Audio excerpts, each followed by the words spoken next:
This is the story of a girl who is described in many ways.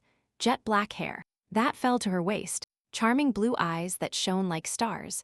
Irvine Lilias was the most beautiful woman in the Burma Empire, and the wife of the Duke of Carlisle. Despite her beauty and good looks, behind her appearance hid the image of a moody wife, terrorizing the entire family of the Duke of Carlisle. Irvine Lilias has always been a bossy, rude, and easily irritable woman. But her secret was that, more than anything else in the world, she hated her husband, and she didn't want anything to do with him. The action of this incredible story begins with a man sitting on a chair. It was the Duke Fairbairn Carlisle himself, the husband of that Irvine Lilias. In the drawing room where the Duke was sitting, the counselors surrounding him began to ask him about the marriage, because they hadn't heard anything for all these 4 years since the marriage. The gentleman reminded the men that his marriage contract with the Duchy of Burma had not yet expired. One of his counselors said that if he was on bad terms with the Duchess, Fairbairn should tell him now, because it was time to ask the Emperor to separate them early. Holding his head over the strange questions, Fairbairn said it would be better to ask Irving directly about their relationship. Since she was avoiding him, one of the advisors was not shy at all, and began to say that no one could bring out a character as explosive as Irwin's, so they would immediately file for divorce and remarry him. The gentleman was indignant at what was said, expressing that breaching the contract is an extremely uncultured act in diplomacy, and that only 1 more year remained until the contract ended. It turned out that the Carlisle family had only had a few heirs by the age of 25 throughout the generations, and the Duke was already 25 years old. The Duke's father was 40 when he was born, and Fairbairn said he had the strength to father a child. But that now was not the time for it. Fairbairn did not allow anyone to hear the same and immediately expelled all the advisors from the room. This meeting was not successful at all. The Duchess called her counselors to meet with her. They were baffled by the questions and thought the Duchess would ask them again to gather their next fortune for the Duchy of Burma, after which the peasants would suffer greatly. One of Burma's allies asked why Irwin had gathered them all. Looking at the advisors with mysterious eyes, Irvine replied that from now on they would stop sending wealth to the Duchy of Burma. She also asked to convey to the peasants that she would no longer deprive them of their fortune.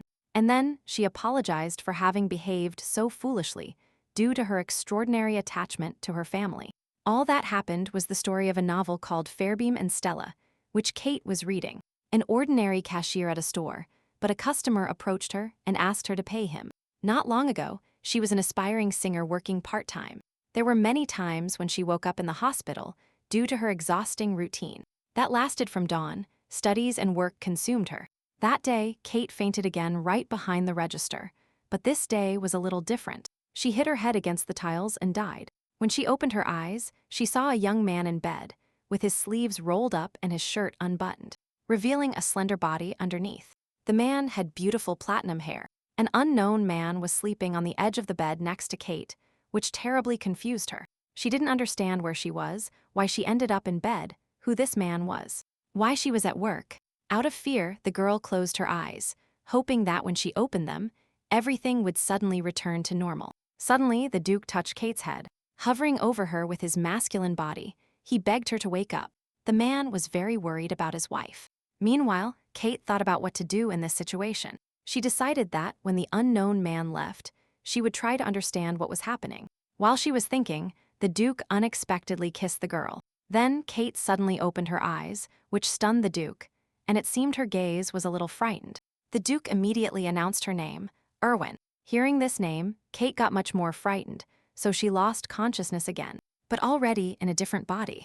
The next morning, the ladies' rooms were surrounded by maids and a doctor. After examining her, he said there was no threat to the ladies' health. The servants were very happy with this news. Kate was immediately awakened by the noisy and clamorous servants. She still didn't understand where she was and why everyone was addressing her that way. Before fainting, Kate saw a man calling her Irwin. At that moment, all the servants addressed her as the Duchess of Carlisle. She realized that she had died and been reborn into the body of Irwin Lilias.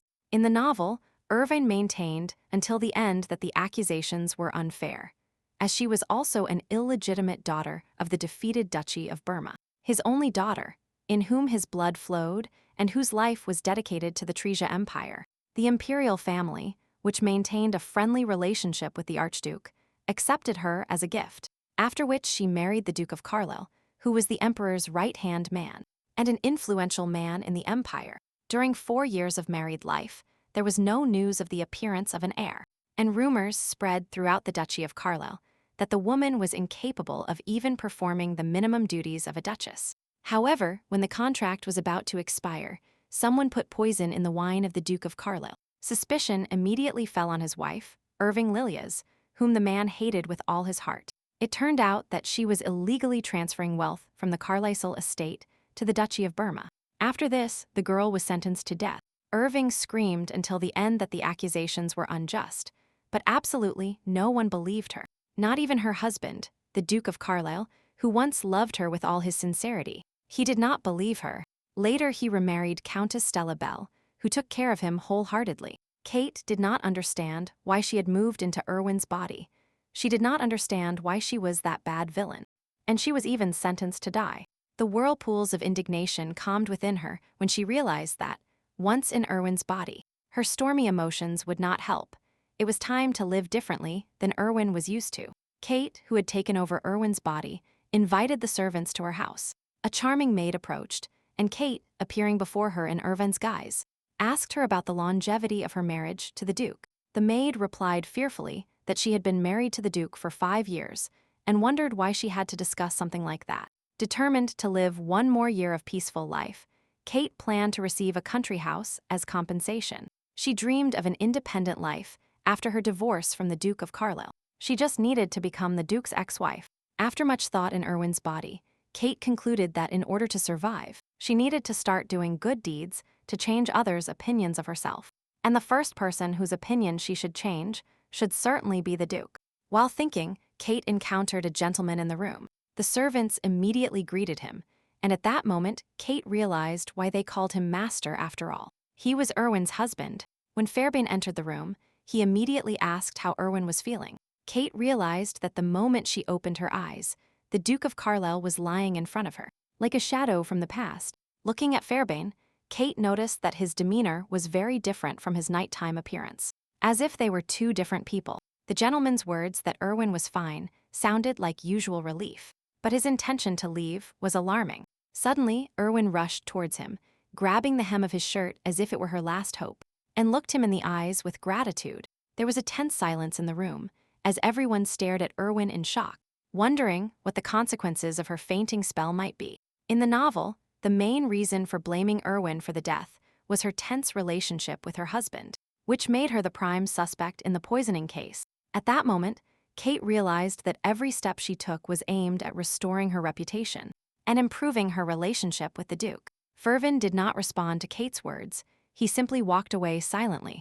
The gentleman entered the library, perplexed by what was happening to his wife, wondering if their last conversation had led to this outcome. In front of the library door was Mrs. Tilly, whom the master had summoned. He asked her if Erwin's behavior could be the result of memory loss. But Mrs. Tilly only said that he should trust the doctor and simply observe the changes. The maid noticed that the lady's behavior had become much softer, as if she had become a different person after her illness. The Duke was puzzled by these changes. Before she was silent, but now she even thanked him. The maid asked an important question.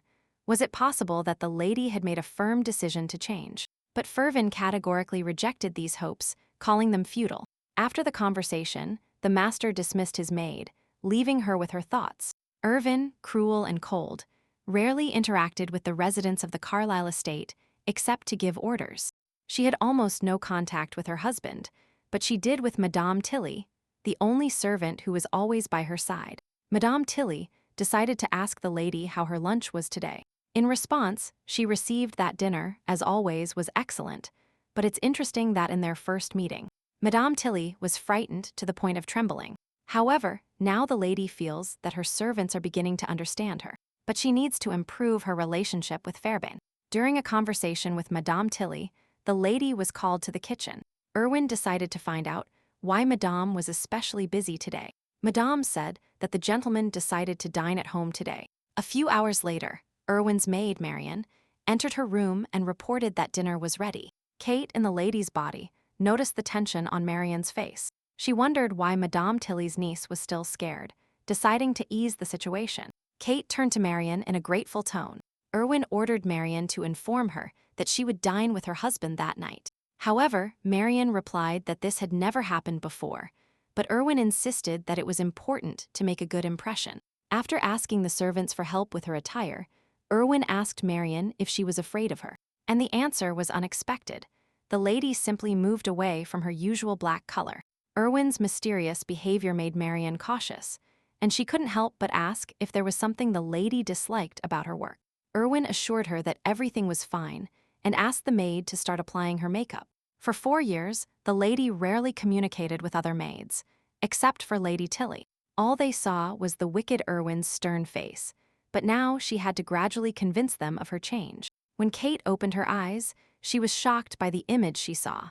It was unthinkable that the real Erwin would wear such makeup every day.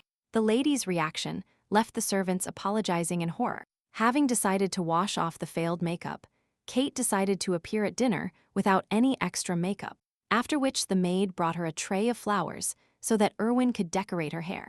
The new Erwin chose Lily of the Valley and decorated her hair with it. Fairbairn was already seated at the table, waiting for his dinner, but she wasn't there yet. Turning to Alfred, he learned that the lady had decided to dine with him and asked him to wait a little longer. The idea seemed absurd to Fairbairn.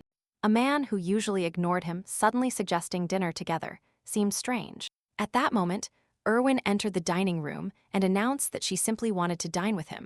After joining the table, Erwin answered a question about her health, stating that she had recovered almost completely. Her husband was surprised. She had never shown such initiative before. He asked her why she was without makeup, as this was the first time he had seen her without it since the wedding. Erwin explained that the makeup was too tight on her face and ruined her skin, and she asked Fairwind if she looked strange, but he didn't recognize his wife. She had never been like this. His conviction was strong. She was doing all this to torment him. The gentleman admitted that she looked strange and that she looked better with makeup. Then he suggested they start dinner. Not understanding the situation, the gentleman asked his wife directly what she was planning. Erwin assured him that she was not going to do anything wrong, but was only trying to improve her relationship with him. The gentleman reminded her of the 4 years of life they had spent together and asked what she thought about the fact that he had discovered her tricks. The Duchess became angry and replied that she was only trying to fulfill her marital duties. The Duke asked if Erwin was willing to fulfill another of her promises, but she didn't understand what he was talking about. The gentleman asked her if she was prepared to fulfill the duty of conceiving a child. If we recall the plot of the novel, it is noted that although everyone admired the appearance of the emperor's younger brother, Duke Syphilim, it was the Duke of Carlisle who finally conquered with his incomparable beauty even after marriage. He was considered the ideal man. His attentions continued to attract many society women. They awaited the divorce in 5 years, but the true way for the Duke's wife to maintain honor and dignity was to have a child. Erwin did not want to do this. She couldn't sleep with someone she didn't love. She just wanted to live peacefully until the end of the contract and only then get divorced. But now she has to give birth to a child. This was a test from the Duke. He did not expect another answer from a man who, on the first wedding night, refused to mix his blood with that of the aggressors. After these words, he left, ordering Erwin to forget what was said. The Duke withdrew, leaving Erwin alone at the table. Fervin told Erwin to act normally and stop doing things she hadn't done before. She couldn't understand why he suddenly got angry, so she finished dinner alone, fearing that the relationship between her and Fervin would be ruined forever. While Erwin was having lunch, Miss Tilly approached her and asked her not to worry so much. The upset lady admitted that she realized her rudeness towards her husband, but asked him to give her another chance. Madame Tilly reassured the Duchess, stating that the gentleman had noticed her changes, but that he was too busy at the moment. She also noted that her husband was too tired to admit that she had changed. Erwin and Madame Tilly moved to the summer garden to talk about the past while having a cup of tea. The lady expressed her gratitude to Madame Tilly for her support during her temporary memory loss, and for many life lessons. Then she asked about the cultural festival at the residence of Marquis Celestin, wanting to know when it would take place. Irvine mentioned having heard about the planned festival, which the maid confirmed. The cultural party, as described, is an aristocratic celebration, but in reality, it is a circus where everyone competes to see who can spend the most money. The scenes decorated by noble ladies were valued much more than those that cost a fortune.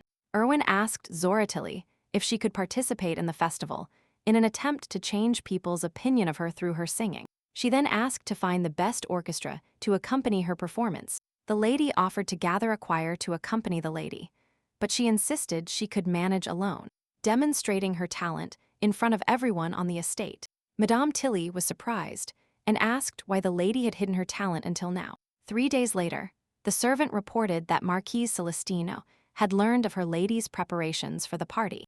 Anne was surprised. Everyone wanted to know how the lady had changed, as she had already attracted the attention of high society. Thanks to Madame Tilly, rumors of the lady's changes spread, and her reputation began to improve. Erwin awaited Fairwin's reaction to all these changes, unable to sleep to see his reaction. Madame Tilly wished her good night. She told Erwin that there was no point in waiting for her husband to come and worrying about his health. The lady asked the maid what she thought of her husband's opinion of Erwin. Madame Tilly replied that every night, when Erwin waited for Fairwin at the door, he would take her to the bedroom. Erwin didn't believe it and asked Madame Tilly again if it was possible that someone else was leading her to the bedroom, but the maid denied it. After Madame Tilly's story, Erwin concluded that Fairbairn did not hate her, but she didn't understand why he treated her so kindly only behind her back. That same night, Fairbairn was working at the Emperor's mansion, and the Emperor noticed that Lady Carlisle's name was often mentioned in social circles. Fairbairn replied rudely, saying he knew what was going on because everyone was talking about it. Even the Emperor himself noticed that something had changed in the Duchess, as she waited for her husband at the door every night. The Duke didn't understand why he had to leave his work to take his wife to bed, and then return to the palace. He thought perhaps she didn't want others to see her frowning in her sleep, or perhaps she didn't want anyone to see how cute she looked when sleeping. Then he realized that even he himself didn't understand what was happening, and he wondered if this was Erwin's new way of intimidating him, or if she had truly changed. The Emperor reminded Fairbairn of the day he met his wife, as she looked the same back then. His Majesty announced to the Duke that he had decided to participate in the cultural festival, and that he would appear in it along with the Empress. The Duke warned the Emperor that Erwin might be rude due to her past, and also because she had never been part of society since her marriage. The Emperor was curious to see how Erwin would manage the festival, considering that she had arranged a performance by the best pianists and even planned to perform herself. He was also surprised that the Duke only found out about this now, even though they lived under the same roof. The Duke said that anything could be expected from Erwin now, and that worried him. The Emperor hinted to Fairbairn that Erwin's actions might be a sign of reconciliation and a promise of better behavior. As he left, the Emperor asked Fairbino not to disappoint him. Maybe they will have a child that will mix the blood of the Burma and Carlisle families. The next day, the servants went to see the Duchess to inform her that the preparations for the main banquet hall were complete, and that the piano was covered to prevent dust from accumulating. Erwin expressed her gratitude to them.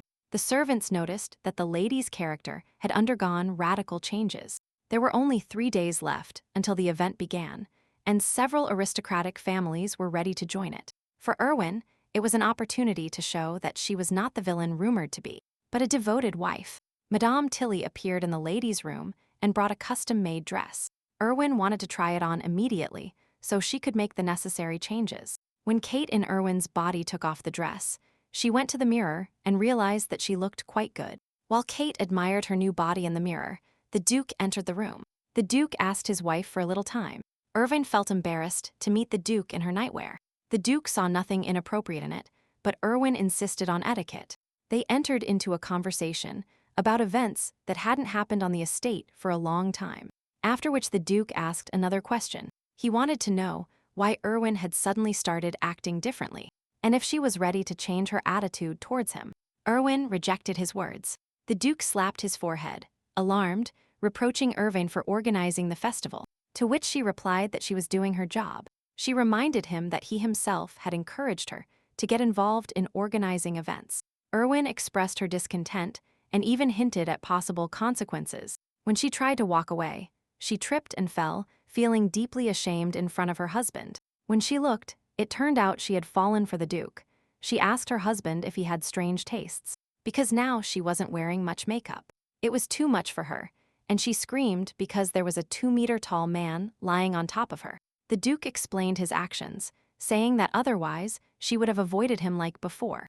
Erwin retorted, stating that she was not avoiding him, but rather trying to fix things. After Erwin's words, the Duke moved even closer to her. Erwin tried to stop Fairwin.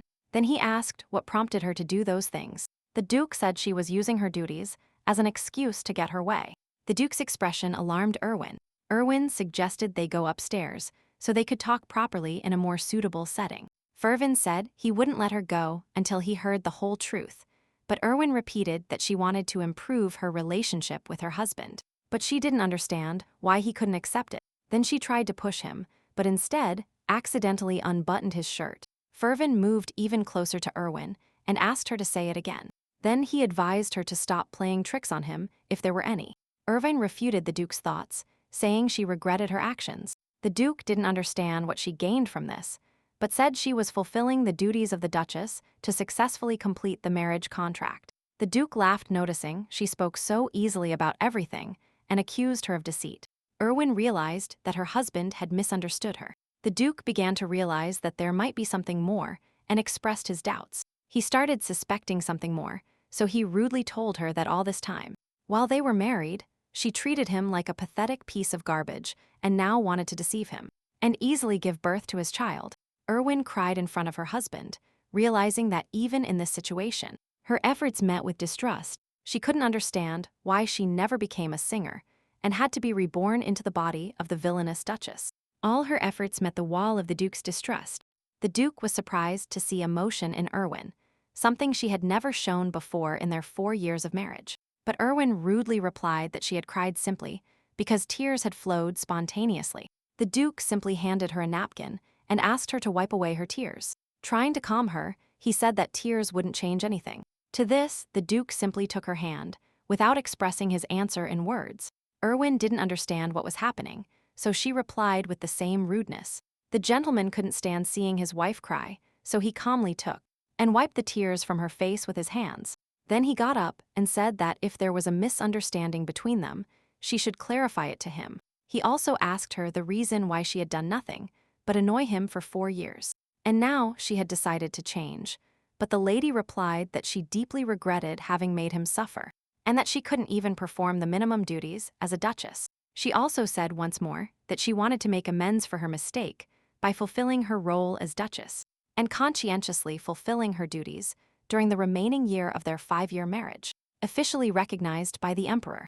Afterward, the Duke again asked about the child, but the Duchess said she hadn't even thought about having a child, and that she would not allow such thoughts in the future, so he shouldn't worry.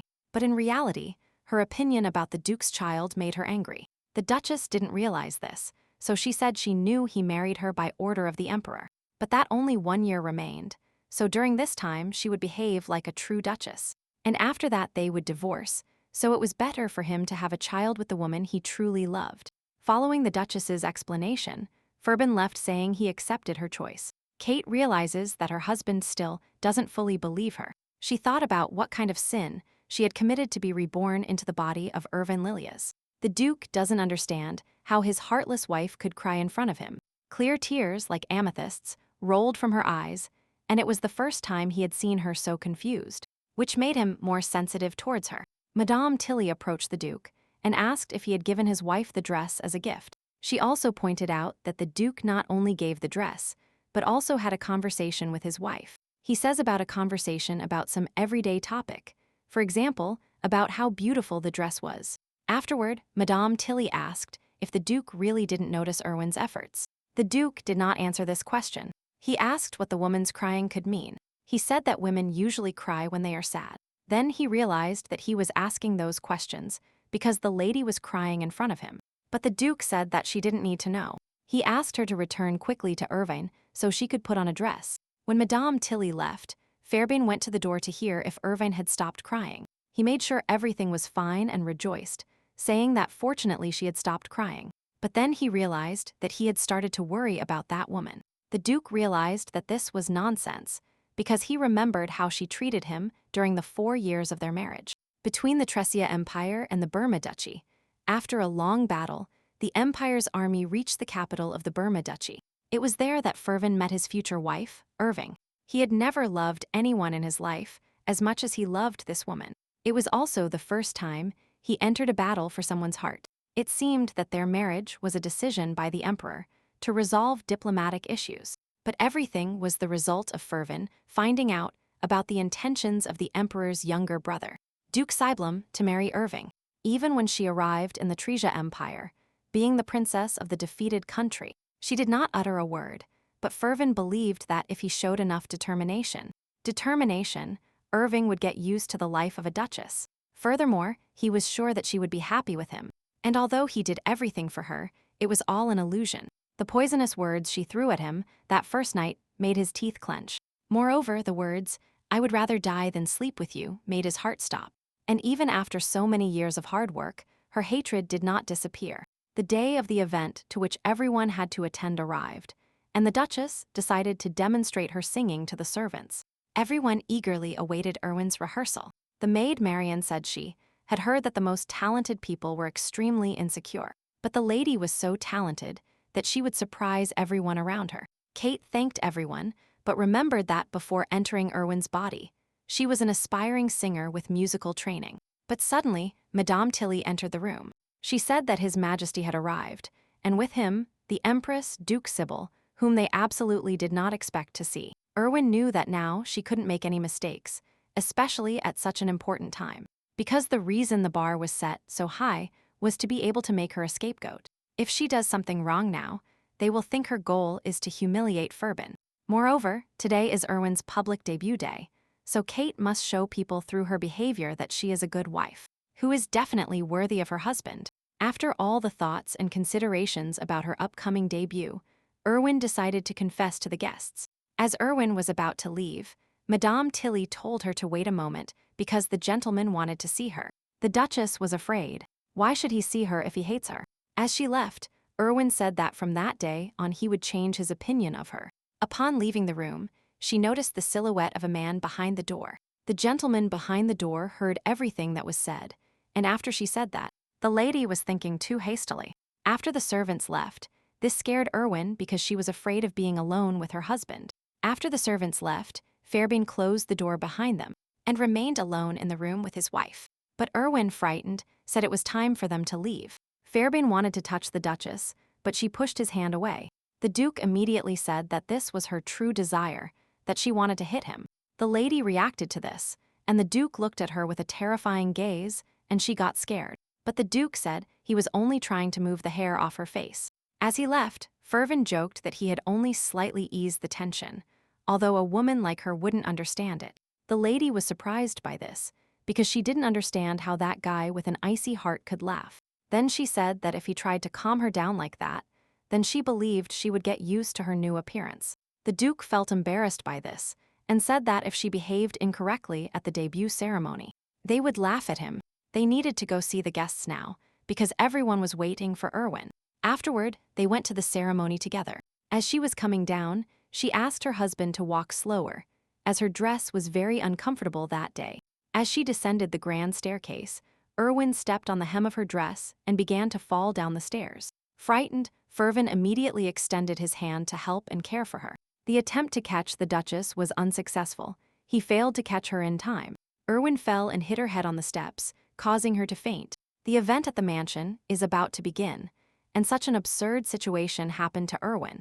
All the guests had already gathered in the ballroom. The guests commented that the mansion they were in had not changed since the time of the old Duke of Carlisle. One of the servants of the Duke of Carlisle's mansion approached the men looking around and shared the news that the Duchess would sing today. Afterward, one of the men noticed that the waiters were helping the Duchess of Carlisle prepare everything. Since the Duchess was scheduled to sing that day, Duke Cybelum also attended the event, because if it had been a normal evening, he surely wouldn't have shown up. But the fact that his wife was singing changed everything. At that moment, the Duchess was sitting on her bed in her room and was being examined by a doctor. The doctor told the Duke that the injuries were not serious, but it would definitely be difficult for her to stand on stage. Since she had an injured ankle, Fervin started blaming himself for everything, because if he hadn't walked so fast, none of this would have happened. Erwin didn't care about the injury, so she immediately went to the festival. She was embarrassed to keep the guests waiting so long because many important people had arrived. But when she started walking, she realized it would be very difficult for her to move due to the injury. At the right moment, her husband held her so she wouldn't fall. The Duke insisted that she listen to the doctor's advice. It was just one song, and no one would mind if she didn't sing it. She cannot avoid coming because the song she is going to sing is only for Fervin. The Duke couldn't believe what he was hearing and asked again. Erwin confirmed her intentions to her husband and advised him to listen to the song carefully. After this, the Duke took his wife's hand and led her to the hall where the guests were. The news that Erwin's song was dedicated to the Duke made him feel embarrassed. He also asked not to show this side to anyone else because the real Erwin is his. At that moment, Duke Sebelum asked the servants when the Duchess would come down. During his half-hour at the festival, Sebel drank his 7th glass of champagne. The Emperor reprimanded Duke Sebel because the evening had not yet started and he was already drinking, and also asked him to behave decently. Even the Emperor himself noticed the change in the Duchess's feelings regarding the cultural festival celebration. At that moment, the Duchess and the Duke came down the stairs.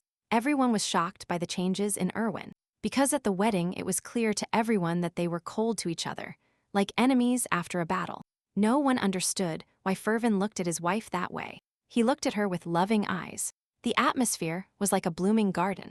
There were very pleasant aromas everywhere, but some of the plants were actually thorns. The Duchess greeted her guests very kindly. The Emperor said he had already started to worry because Erwin had not been seen in the imperial palace or in his circles for a long time. And he also heard that she had recently fainted and asked how she was feeling. Erwin also replied very kindly to the Emperor and thanked him for his concern. Sebel shamelessly interrupted their conversation. Then he added that it would be better if Erwin became his wife instead of Ferwina. Kate realized that she was not particularly familiar with Seville because she had not met him in the book, and she thought it was better not to approach him.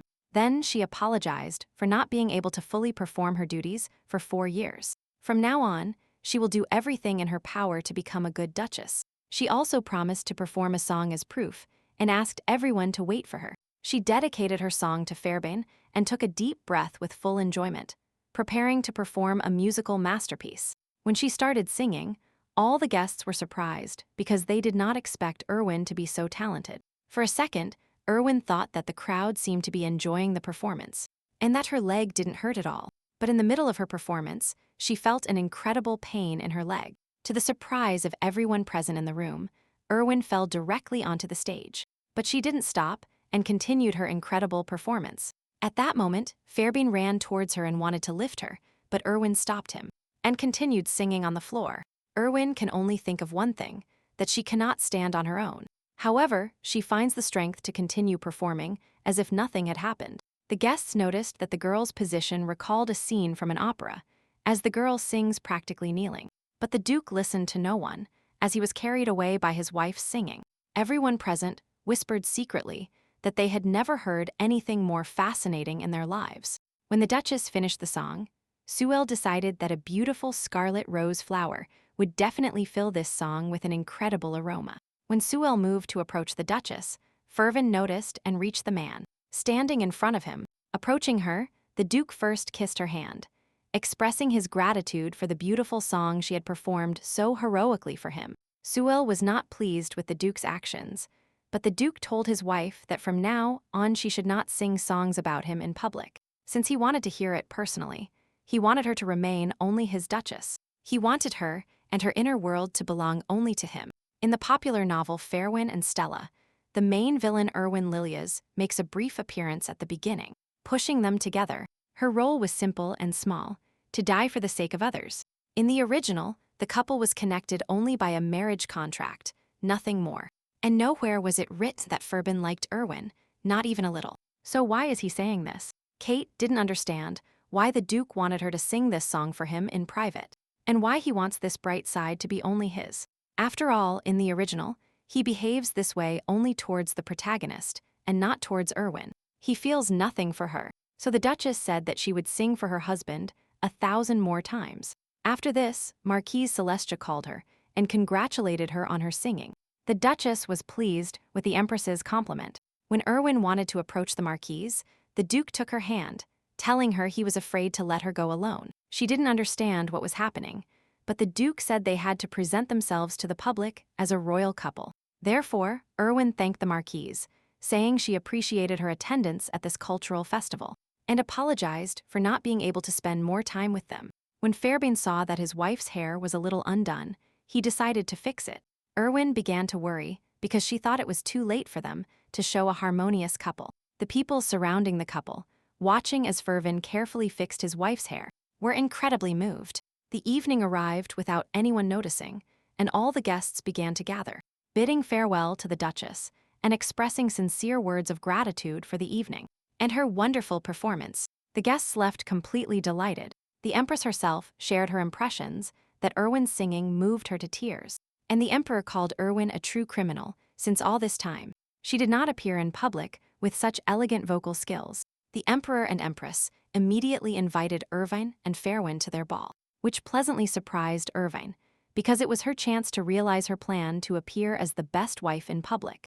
But the Duke started loudly worrying about the invitation because Erwin had been absent from the public for a long time, and she didn't know anyone in these circles. She might be extremely awkward, so if she didn't want to, then he wouldn't force her. Segalum immediately appeared, taking the initiative to take care of Lady Erwin. The Emperor expressed his displeasure with Sebalum's behavior and manners, since he is not even her fiancé, but he initiates completely strange support towards someone else's wife. Ignoring the Emperor, Sewell began to bother Erwin with his questions. Sewell was so persistent that he even tried to touch the Duchess's face. Without waiting for the strange man to touch his own wife, Fairbairn immediately pushed his hand away. Sewellum was furious, but Fairbairn said he was just shooing away an annoying mosquito, and he apologized, pointing out that Sewellum should apologize to Irving. Fairbairn informed the Emperor that he would be with his wife. Accepting the invitation, the Emperor felt very flattered and looked forward to seeing the couple at his reception. The remaining guests left, and the Duke and Duchess, after seeing off their guests, they remained alone. Fairbairn thanked his wife and pointed out that she was a good girl, but it was time to leave. And he was about to leave. But then Erwin carefully grabbed his hand. Burning with curiosity, the first thing she did was ask the Duke if he liked her song. But before he could hear her answer, Erwin asked him what he thought of her, and she said she wanted to know the truth. At that moment, Fairbairn realized he was thinking about how lovely and beautiful Irving was, and that his heart, which had been tied for so long, was now free, and now he just wanted to hug her. But instead of nice words, he said that she had screamed at him quite a bit over the last 4 years, and that her voice was truly incredible, so much so that you couldn't even hear the piano. After what he said, Fairbairn felt incredibly embarrassed by his words, that he said out loud, and he didn't believe what he was saying, because his thoughts were completely elsewhere, on something beautiful. Hearing the Duke's words, Erwin got annoyed and said she knew she had behaved disgustingly towards him for the last 4 years. Fairbairn decided to ask the Duchess if what she had said earlier about wanting forgiveness was true, to which Erwin confidently said yes. Exhaling heavily, seemingly clutching his aching head, the Duke said people cannot change so quickly, but he honestly admitted he was waiting for the Duchess to change. The Duke was moved and confessed his love to the Duchess, as he had been patient for 4 years, and he waited for the moment he could tell her, but all this time she had never been honest and sincere with him. But he couldn't shake the feeling that even in that warm moment, she was still pretending. With eyes full of absolute sadness, she responded with understanding, as Kate knew Erwin could not change in an instant. As Erwin was about to leave, she said she was grateful to the Duke for that evening. Fairbairn didn't understand why Erwin was so kind to him in public, but in private, it was as if she tore his heart to pieces. He couldn't let her go, so he ran to her and hugged her tightly. Then he leaned down to her ear and whispered his desire that the Duchess not abandon him. Kate had no idea what was going on in this guy's mind, because he was so cold towards her. And now he was hugging her. Erwin asked him to lower his hands because he was hugging her tightly. She told the Duke she wasn't going to run away from him. A split second later, Fairbairn said he had truly enjoyed her singing. The Duchess reminded him that he had said it was just a show. Fairbairn, regretting what he had said, pointed out that he had simply expressed himself incorrectly. After all, he saw how diligently she prepared for this performance, so he couldn't call it otherwise. Erwin said it would be good if it wasn't just with words, but also with deeds, because in public he is very kind to her, but in private he is too rude. To show his good attitude towards his wife, Fervin kissed her. After this eventful and very unusual evening, the Duchess arrived in her room, lay down on the bed, and began to review in her head everything that had happened. She didn't understand if her actions brought any benefit, nor did she understand what her husband's sincerity was. After all, if he never finds out what Fairbairn thinks, she will be killed. At that moment, Miss Tilly entered the room to help her lady change. The Duchess showed her sincerity and thanked Miss Tilly for her help. Misty Tilly decided to ask what her husband had said about her wonderful performance. She was sure he had praised her. Erwin recounted the evening and shared what her husband had said about her, not putting on a show. Miss Tilly tried to reassure the Duchess, telling her that he certainly hadn't meant that. She also said that the Duke is an extremely honest man, so sometimes his words can sound rude. But this is not the case. The assistant suggested that Erwin take a walk in the garden, as the evening air helped to relax and put her thoughts in order. At that moment, the Duke was sitting in his study and thought he was going crazy, because he realizes he showed his impulsiveness by kissing Erwin, only with his sad thoughts that it would have been better for him to remain silent at that moment, since his opinion about Erwin's singing clearly sounded too harsh. Feeling that his thoughts of concern for Erwin completely pursued him, he began to feel shortness of breath and decided to go to the window. Unexpectedly for him, through the window, he sees Erwin sitting on the garden senator. After looking around and making sure no one was in the area, she took off her shoes and lay down as it was comfortable for her. While the Duke was standing by the window and looking at his wife, he had the feeling that he was spying on her, even though they were married. Erwin clearly felt someone's gaze on her, and looking back, she noticed someone at the window. She was distracted by Miss Tilly, who said she had brought macarons and hot chocolate. At that moment, the Duke took the opportunity to quickly hide from her eyes, ashamed of himself. The day finally ended, and it was morning when Erwin opened her eyes and realized she was in a mansion. Miss Tilly woke her up and reminded her that from that day on, she must greet the gentleman upon his arrival at the palace. Miss Tilly had suggested this idea to her yesterday during tea, but she seemed to have completely forgotten about it. That night, she said that the gentleman was much simpler than Erwin thought, and advised her to keep doing what she was doing now. But Erwin realized that 4 years had already passed since her wedding, and soon he would be drinking poisoned wine, and she would be the culprit. She also realized that she would see Stella and Fairbairn together before she died. To avoid this, she needed to establish a relationship with him as soon as possible, so excitedly, she asked Miss Tilly how to get closer to him as quickly as possible. She didn't believe that the Duchess was so concerned about her relationship with her husband, but with a malicious smile on her face, Miss Tilly said she knew a way to convince the Emperor of the Duchess's sincerity. In the morning, Miss Tilly helped the Duchess get dressed. Miss Tilly said that now she could go to the Duke's room and help him choose some cufflinks. The assistant said it would be a very valuable and sincere gesture from the Duchess towards her husband. Erwin still didn't understand how this could affect their relationship.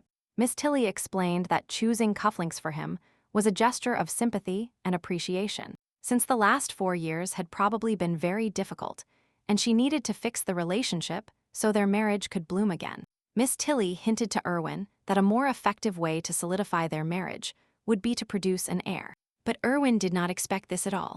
Miss Tilly continued saying that their 5th anniversary was approaching soon, and it was customary in Sir Fairbairn's family to have an heir within that period. Completely desperate, Erwin realized that even if she couldn't establish a relationship with him, she would have to give birth to a child to avoid dying. Alfred found her. He was surprised to find Erwin outside her husband's room that morning. Erwin told Alfred that she had entered the room to help her husband choose his clothes. Alfred said, surprised, that Erwin had never done such a thing, so he had to inform His Majesty that she had come. But Madame Tilly got very angry with him, saying that he didn't dare speak to my lady that way, and ordered him to open the door immediately. When the lady entered the room, Alfred and Miss Tilly wished her good luck. They understood that the lady still didn't know what helping choose cufflinks meant. When she entered, she was very surprised to find that the furnishings in his room were much more modest than she thought. He gave her the master bedroom to avoid trouble, but she didn't believe he slept there. So Kate didn't understand why Erwin was so cruel to him, because he was so kind to do that. Erwin accidentally stepped on a pile of papers and started quickly picking them up. Right at that moment, as she was picking up the papers, Fairbairn entered the room. He was surprised because it was the first time she had entered his room, but when Erwin turned around, she was half naked as he had just gotten out of the shower. Erwin was surprised and thought she was hallucinating. When she realized it wasn't a hallucination, she screamed in shock. But Fervin was only worried that Irving had scattered his valuables. Leaning as close as possible to her face, he told her that she had violated his personal space. But the lady denied everything and said she had only come to help him choose the cufflinks. Fervin was surprised, so he asked her if she knew what that meant. Then he realized that Miss Tilly hadn't told her anything. Erwin didn't understand what this meant, so she asked her husband to explain it to her. Fairbairn said that normally the husband has much more energy in the morning, so he tries much harder in the morning. And the wife then chooses his cufflinks, so it's an excuse to enter the bedroom with her husband in the morning. Erwin decided that he was trying to tease her, so she decided to follow this tradition. She gently placed her hand on his bare chest, but she didn't understand what she was doing. Only later did she realize that if she let go of her hand, she would lose everything. Fairbairn was scared and said that if she was joking, she had better let go of his hand. The Duchess keeps playing with the matter, telling him not to worry because they are husband and wife, but she didn't understand that the Duke didn't get her joke, so he immediately threw her onto the bed. She opened her eyes and saw him next to her. She was scared and screamed, and the Duke asked her in a calm voice why she was so scared, because it was him she wanted to touch. At that moment, Fervin placed the Duchess's hand on his chest. After this, Erwin screamed that she was only joking, and Fervin said that this was no longer a joke, but an absolute provocation, and the Duke would surely have enough courage to provoke him.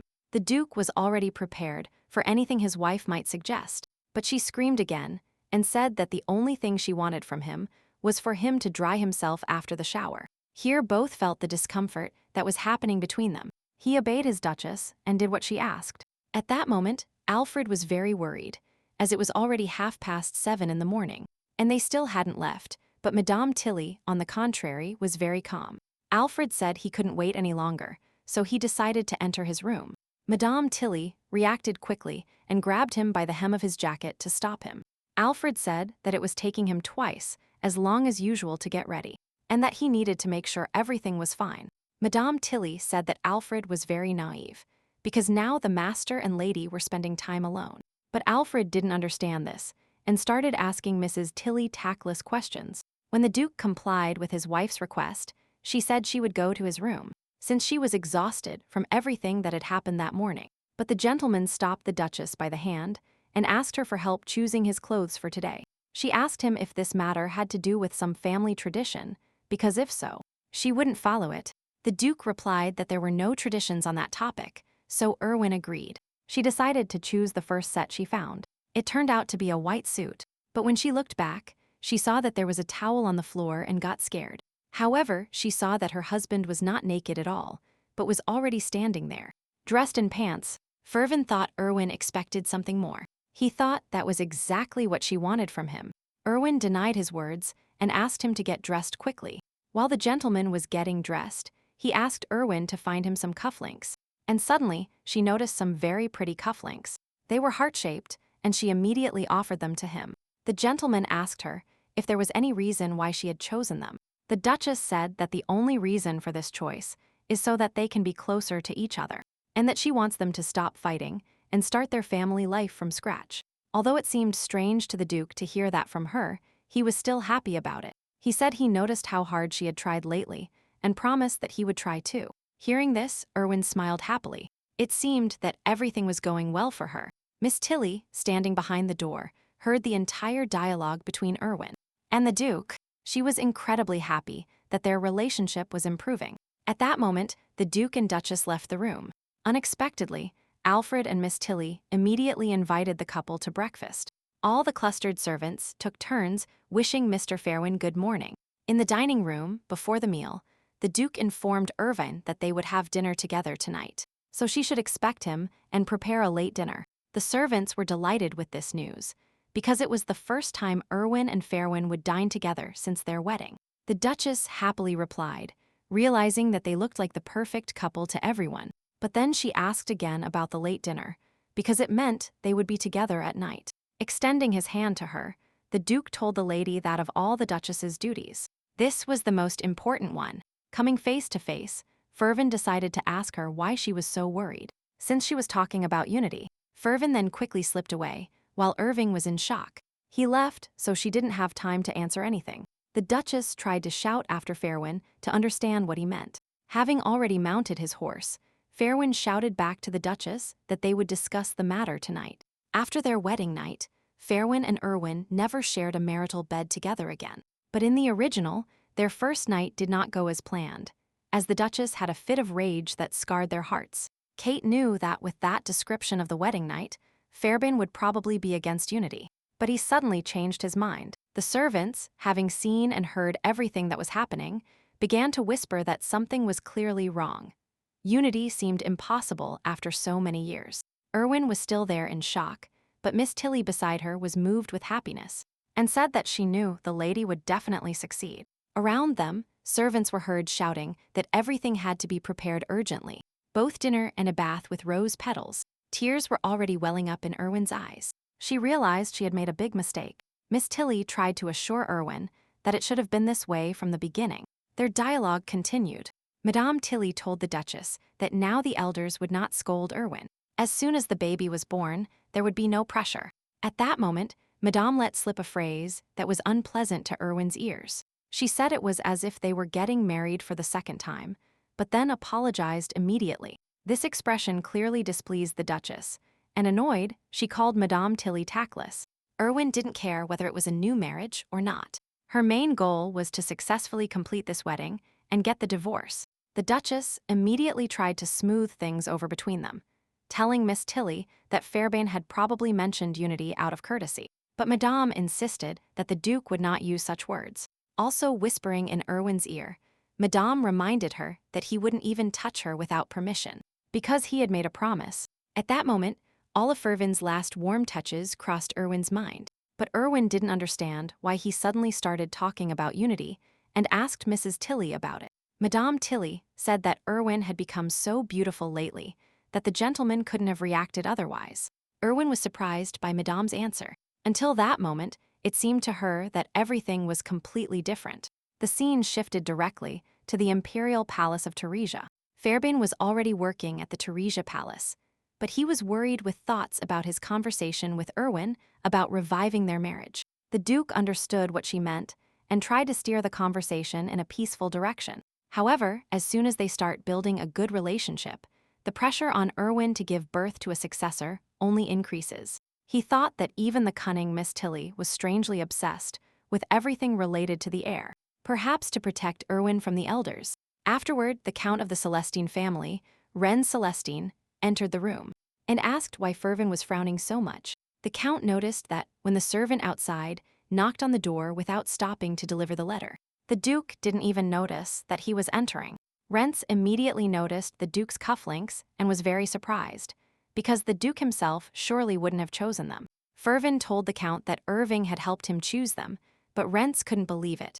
He was in shock. The Duke was displeased with Rents's reaction, pointing out that it was normal for a wife to help choose something. Rents immediately apologized for his tactlessness. Fervin looked at the letter he had received and said he had to decide something urgently today, since His Majesty's message could not be postponed. Upon leaving, Rents joked that the Empire couldn't survive without the Duke, and wished him luck. But the gentleman sharply asked Renzu what he liked about his wife. He didn't even know what to answer, but he said he definitely liked her beauty and her charm. And then the Count added that he loved her for her beauty and kind soul. But the Duke didn't believe it, since Rents had talked about his ideal type even before the wedding, to which the Count got very angry and asked what the Duke liked about his wife. What was the reason for such a quick wedding, as if someone was on his heels? Fervin immediately replied to the Count that Irvina was his first love, and he was sure that she would also remain the last love of his life. He knew it and felt it from the beginning. Rents was stunned. He had no idea the Duke was so deeply immersed in love. Then he remembered that Fervin was supposed to appear at the imperial event next week with his wife. The Duke replied to the Count that yes, and that he had even promised the Emperor himself. The Duke was a little surprised that the Count already knew about this appearance of his partner. The Duke, with his head down, was writing on a piece of paper. But then Rents said that Lady Belle would also be there. The Duke immediately raised his head and asked in surprise what Rents had said about Belle. Lady Stella Belle was one of the candidates for the Duke's wife. Instantly, Ferben Carlyle returned to childhood memories.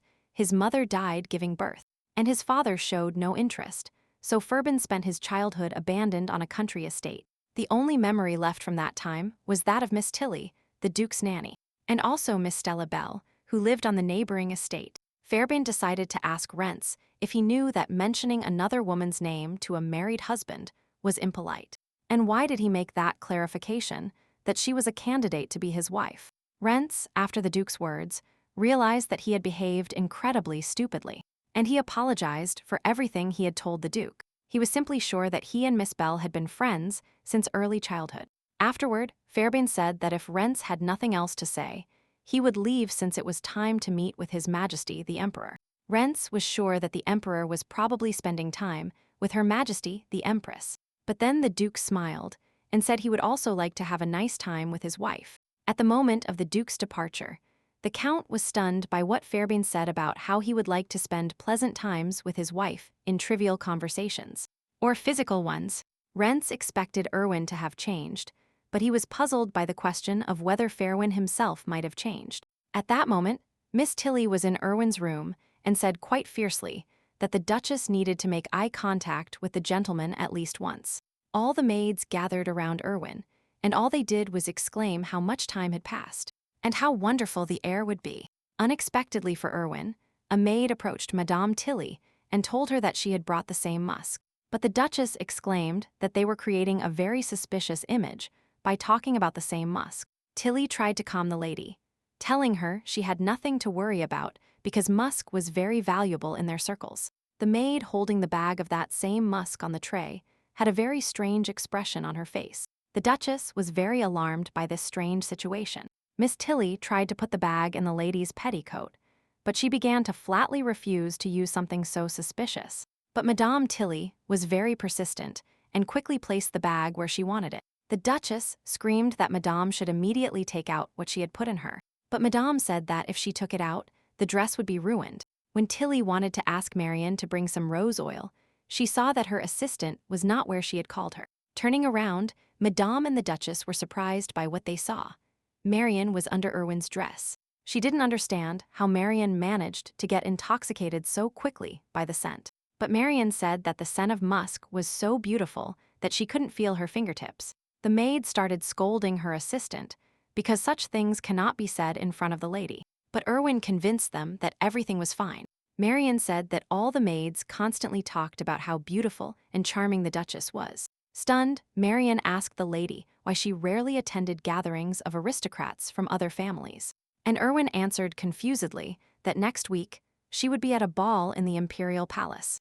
At that moment, Madame Tilly realized that she needed to show the dresses right away. Or better yet, a couple, because she needed to decide which dress the lady would wear to the event. At that moment, Alfred knocked on the door and said that a message from the master had arrived. The letter delivered to Irvine said that the Duke, by order of His Majesty, would have to stay late at work, and she would have to go to bed without waiting. All the servants were in shock, because everyone had worked very hard to prepare the Duchess for that night. Irvine thought that Ferben himself did not want that privacy, so she could change her clothes. The maids are extremely disappointed with the situation. They put so much effort into her makeup, her hair, and everything in vain. Erwin said that her maids had done such a good job with her appearance that she would go to dinner like that, with which the maids were delighted. She realized that with that act, she had won the hearts of the maids and gotten rid of her bad image. Now she could take a walk in the garden. Madame Tilly offered to keep Erwin company, but the Duchess replied that she wanted some time alone. Marian was angry with the Emperor. She said that they waited so many months and so many years, and he destroyed everything. Madame Tilly defended the Duke, saying that he certainly didn't know anything, but Marian still stood firm. Since the gentleman is a distant relative of the imperial family, and the Empress only gives birth to girls, the real heir at this moment is Duke Sybil, since he is unmarried. The maid said that, if the lady gives birth to a boy, then he has every chance of ascending to the throne. Madame Tilly became incredibly angry, saying that the gentleman was extremely loyal to the imperial family, and that it was good that there were no other servants nearby. Such things should not be said in the future. As Tilly was leaving the room, Alfred stopped her and informed her that another letter from the gentleman had arrived. Before this, the Duke personally went to the Emperor. Fervin arrived with the words that he had to be let out of service early, because today his family's health depended on it. The Duke promised that he would come to work early tomorrow and resolve all matters, and the Emperor easily let him go and told him to go home since the matter was very urgent. The Emperor simply wanted to eat with the Duke because they had a new cook. That was the urgent matter, with which the Duke was not very happy. The Emperor wanted the Duke to take a piece of cake for his wife, but the gentleman refused because he was in a great hurry. When the Duke left, the Emperor's wife approached him, and they talked about how much the Duke had changed since he was in such a hurry to see the Duchess. Upon learning that Erwin would return that night, all the servants searched for their lady throughout the neighborhood. It was at that moment that Fervin returned and asked what was going on. Madame Tilly told him that the fact was that they had received a message that the Duke would be home early, and they started looking for the lady to tell her. But the lady disappeared. They can't find her anywhere, which left Fervin in complete shock. A few hours earlier at the mansion, Erwin, walking in the garden, was thinking how good it was that the Duke stayed out late today, even though he was officially her husband, but she was not ready to sleep in a bed with a man she barely knew. And even if he is incredibly handsome and good-looking, she cannot do that. In any case, he probably wouldn't even attract the Duke in this regard. He probably suggested sleeping together tonight only to show the servants that they were a couple.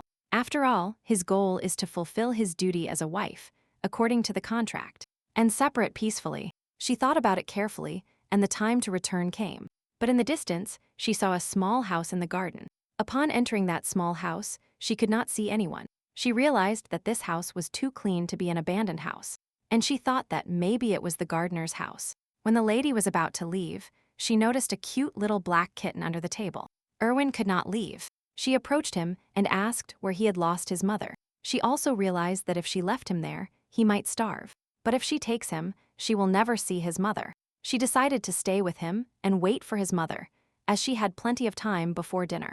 When the sun had already begun to set, Tilly had already started looking for the Duchess to tell her that a letter from Fervin had arrived.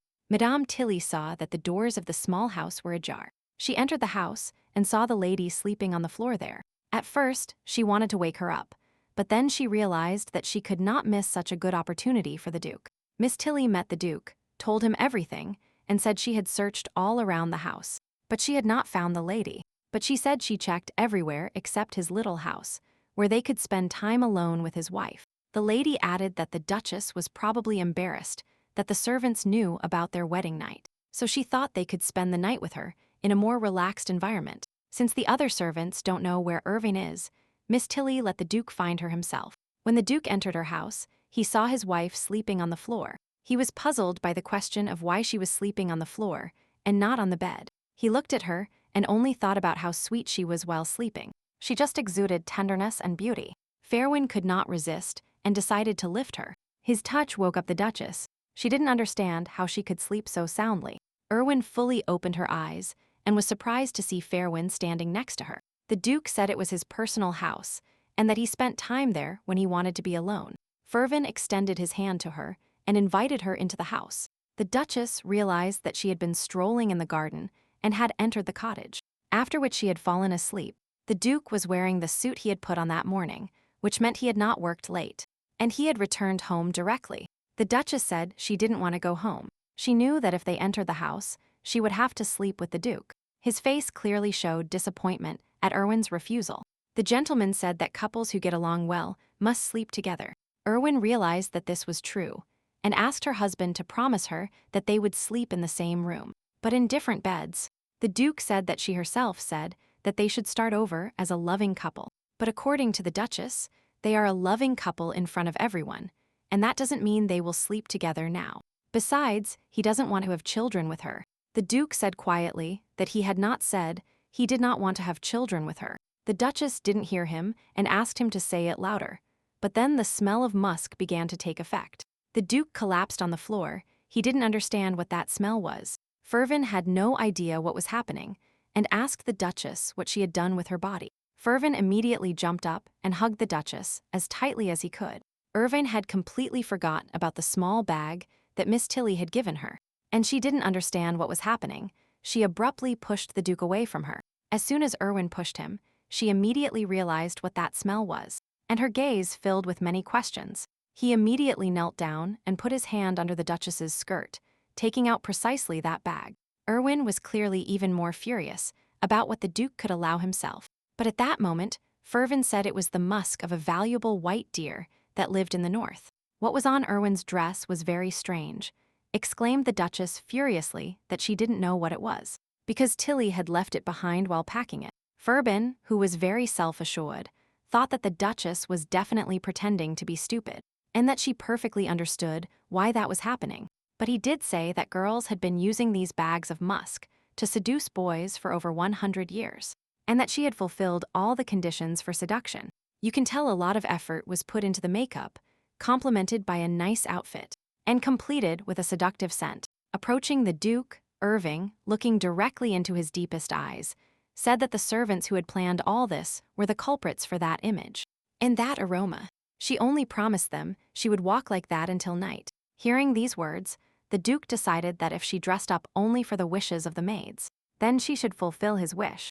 Almost touching her lips, he said quietly that since she fulfills the wishes of the maids, then she should definitely fulfill the wishes of her husband. Shouldn't he be more important than them? At that moment, the Duchess's thoughts filled with the thought that if she had known how all this would end, she would have immediately taken that damn bag out of her skirt. Although, on the other hand, how could she know that the Duke would return home early? And he hadn't informed her yet, nor had he asked the maids to look for her. Without thinking twice, Fervin took his lover into his arms. As was typical for the Duchess, she tried to stop him, but the gentleman insisted, and laid Erwin on the bed. Already lying on the bed, Erwin again tried to show her character and asked her husband to move away from her. She absolutely did not want anything that he had planned. Fervin insisted again, touching her gently and telling her that he would not set her aside. The Duchess screamed furiously that they would be looking for her in the mansion, but Fervin tried to explain to her that they were spending time together, and that no one needed to look for her. Unable to deal with her negative emotions, Erwin told her husband that his attempts to take possession of her were more like the actions of an animal, which horrified and angered the Duke. How dare he? To prove her point, Erwin explains that forcing her onto the bed really seems like the act of an animal. This behavior only provoked him, after which he immediately took off his shirt. It seems that such behavior excited him. There he was, with his bare, muscular torso right in front of her, and his gaze was quite cold. Leaning towards her face, the Duke began to recall what she had told him on their first night about her desire for revenge against him. Although he thought she had already done it, Erwin was confused. She didn't understand what he was talking about. The Duke tells her that he constantly clings to her and struggles with an insatiable thirst. This is the most powerful revenge. Looking directly into her piercing eyes, Erwin couldn't believe that Ferwin himself had admitted to clinging to her. After all, he never showed any feeling of love or affection towards her in the original novel. Erwin and the Duke were not bound by bonds of love, but the Duchess said she was not interested in revenge. She just wanted to live in peace. It was at that moment that a thunderclap was heard outside the window, and it began to rain heavily.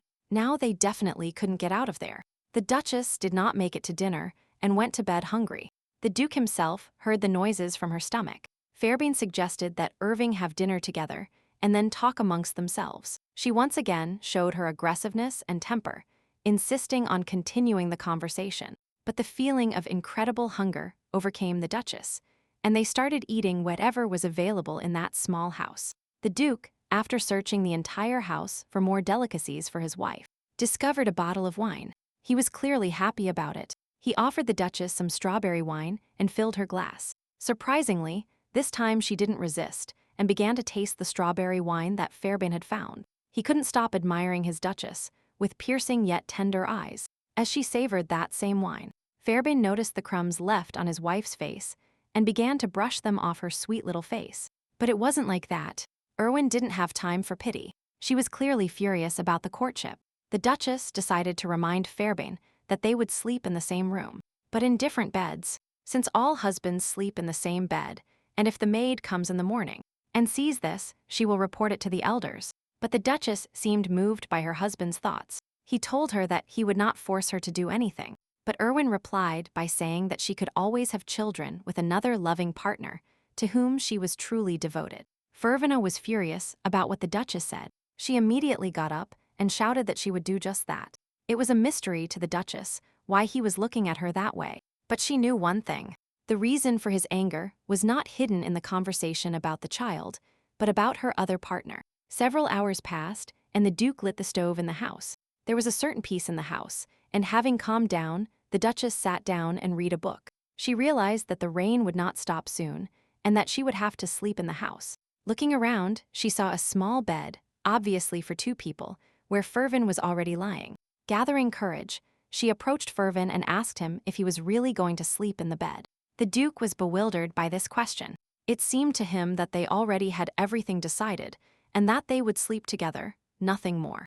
Erwin turned around proudly and expressed her intention to sleep on the floor. Without waiting for his lady's response, Fervin took her hand tenderly and whispered to her to stay and sleep with him. Trying to show all his sincerity and concern for his wife, the Duke tried to stop her intentions, telling her that she might get sick if she decided to lie down on the floor. While the Duchess tried to understand what had been said, Fervin had already drawn her towards him. At that moment, the Duke quietly pulled the blanket over her and covered her. Since he didn't want her to be cold, Erwin tried to shake the blanket off, but felt a strong chill, already realizing that she would have to stay in that warm bed with him. She had to overcome her pride and still lie down next to him, but the thought that she was sleeping with him did not leave her head. After all, in her past life, she had never shared a bed with a man. Having overcome her thoughts, the Duchess nevertheless fell asleep next to Fervin. She looked so sweet while sleeping. The Duke couldn't take his eyes off her. He really wanted to be kind to her. But every time she tried to push him away, he couldn't contain his rudeness for long. Hugging her as close as he could, he whispered to her that he really wanted to know what she really felt, but that he was afraid to discover that very truth. He doesn't understand if he can love her as much as before, because he is afraid that she will reject his love. The Duchess started tossing and turning in bed while sleeping. Unwillingly, tossing and turning in bed, she finally turned towards the Duke and hugged him. Hugging the Duchess back, his lips gently touched her bare chest. But he still didn't understand how she managed to fall asleep with him. This house is his stronghold. Here she hid from Erwin's cruelty, and now they are here together. The stove heated the small house more and more, which made the Duke feel hotter, and he began to take off his shirt. When he finished undressing, he realized that Erwin was without a blanket. She looked so defenseless at that moment, warming herself with her own hands. The Duke could not contain his feelings and kissed the sweetly sleeping Duchess. He knew he couldn't do it because she hadn't given her consent, and he tried hard to contain his own emotions. The Duke tried so hard to restrain himself that he scratched his hand. When he calmed down, he turned to her, hugged her, and was surprised that she was so warm because he thought she was an icicle. If you think about it, it's the first time they have hugged in a modern wedding. She had been so mean before, but at least he knew what she was thinking and feeling. But since the day she fainted, he had no idea what she was thinking. He is glad that she has started treating him better, but he still wants to hear something more from her, something very important, even if he himself has never said it. The Duke decided to be the first to tell her how much he still loved her. It would seem strange to talk about love with a sleeping person, but these words finally helped the Duke to fall asleep. And he fell asleep hugging his wife, who remained a mystery to him. The warm morning arrived. The palace seemed to be all under the sun's rays. The day should definitely be filled with the same warm events. Kate woke up with the first rays of sun and slowly opened her eyes. Then she got up, yawned, and told Fairbairn that it seemed the rain had stopped. When she rubbed her eyes and barely opened them, she didn't see Fairbairn, but Miss Tilly standing there. The heroine was very surprised by this. What was she doing here? She thought, and Miss Tilly bowed to the lady and asked if she was awake yet. But when Erwin finally woke up, she began to understand where she was. And she started looking around and asked why she was there, because she had definitely fallen asleep in the house. Miss Tilly explained that the gentleman had brought her from the cottage at dawn, and she told how careful he was, as if carrying the most fragile artifact in the world. The heroine couldn't believe it. It could really be Ferben himself carrying her in his arms. Then Miss Tilly happily told the lady that he also said that, from now on the day of Unity, she would sleep here, and from now on so as not to cause the lady any inconvenience. On the night of Unity, he would do everything in his power, and he said that the elders were also happy for them. The girl got angry, grabbed the sheet and thought, this means Unity. Then, suddenly, she remembered her words of promise to Ferben that she would adhere to the unity that the elders had defined for them. But she thought irritably that she had only been trying to smooth over the situation that had happened. But he had already told all this to Miss Tilly, and she had believed him. "Let's use one room for one night together," said Kate bitterly. Miss Tilly smiled at her and told the lady not to worry so much. She looked at her questioningly. Blushing slightly, the head maid asked the lady if she really believed the master would leave her alone. "And as soon as he resolves his political matters, he will come to you more and more frequently," Miss Tilly concluded. Irving looked at her sullenly and thought that usually Miss Tilly understood her so well. But now it was different. Then the heroine began to calm down, thinking that, despite everything, he had promised not to touch her without permission, and, if you think about it, he had made this promise to fulfill his marital duty. But suddenly, Miss Tilly interrupted her thoughts and asked how the night had gone. She must have found the scent bag useful, and there were only 3 such bags in the entire empire. The elders themselves had gifted them to her. Even couples who were close to divorce gathered, she continued. But Irwin was not particularly happy. She stared at the head maid and thought to herself that if they knew how much she had suffered because of that bag, Ferbin probably thought she was trying to seduce him. And the lady told Miss Tilly that she would not use it anymore, that it was too much of a burden. And she took her head in her hands and said, well, how could he think that the gentleman would not be satisfied with just the scent? But the heroine began to object that this was not entirely true, and suddenly Marian burst in shouting, "Miss Tilly! Miss Tilly!" Miss Tilly started shouting at Marian that she had told her to knock on the room doors, where the lady was, and the maid immediately apologized to her. "Well, why did you burst in here like that?"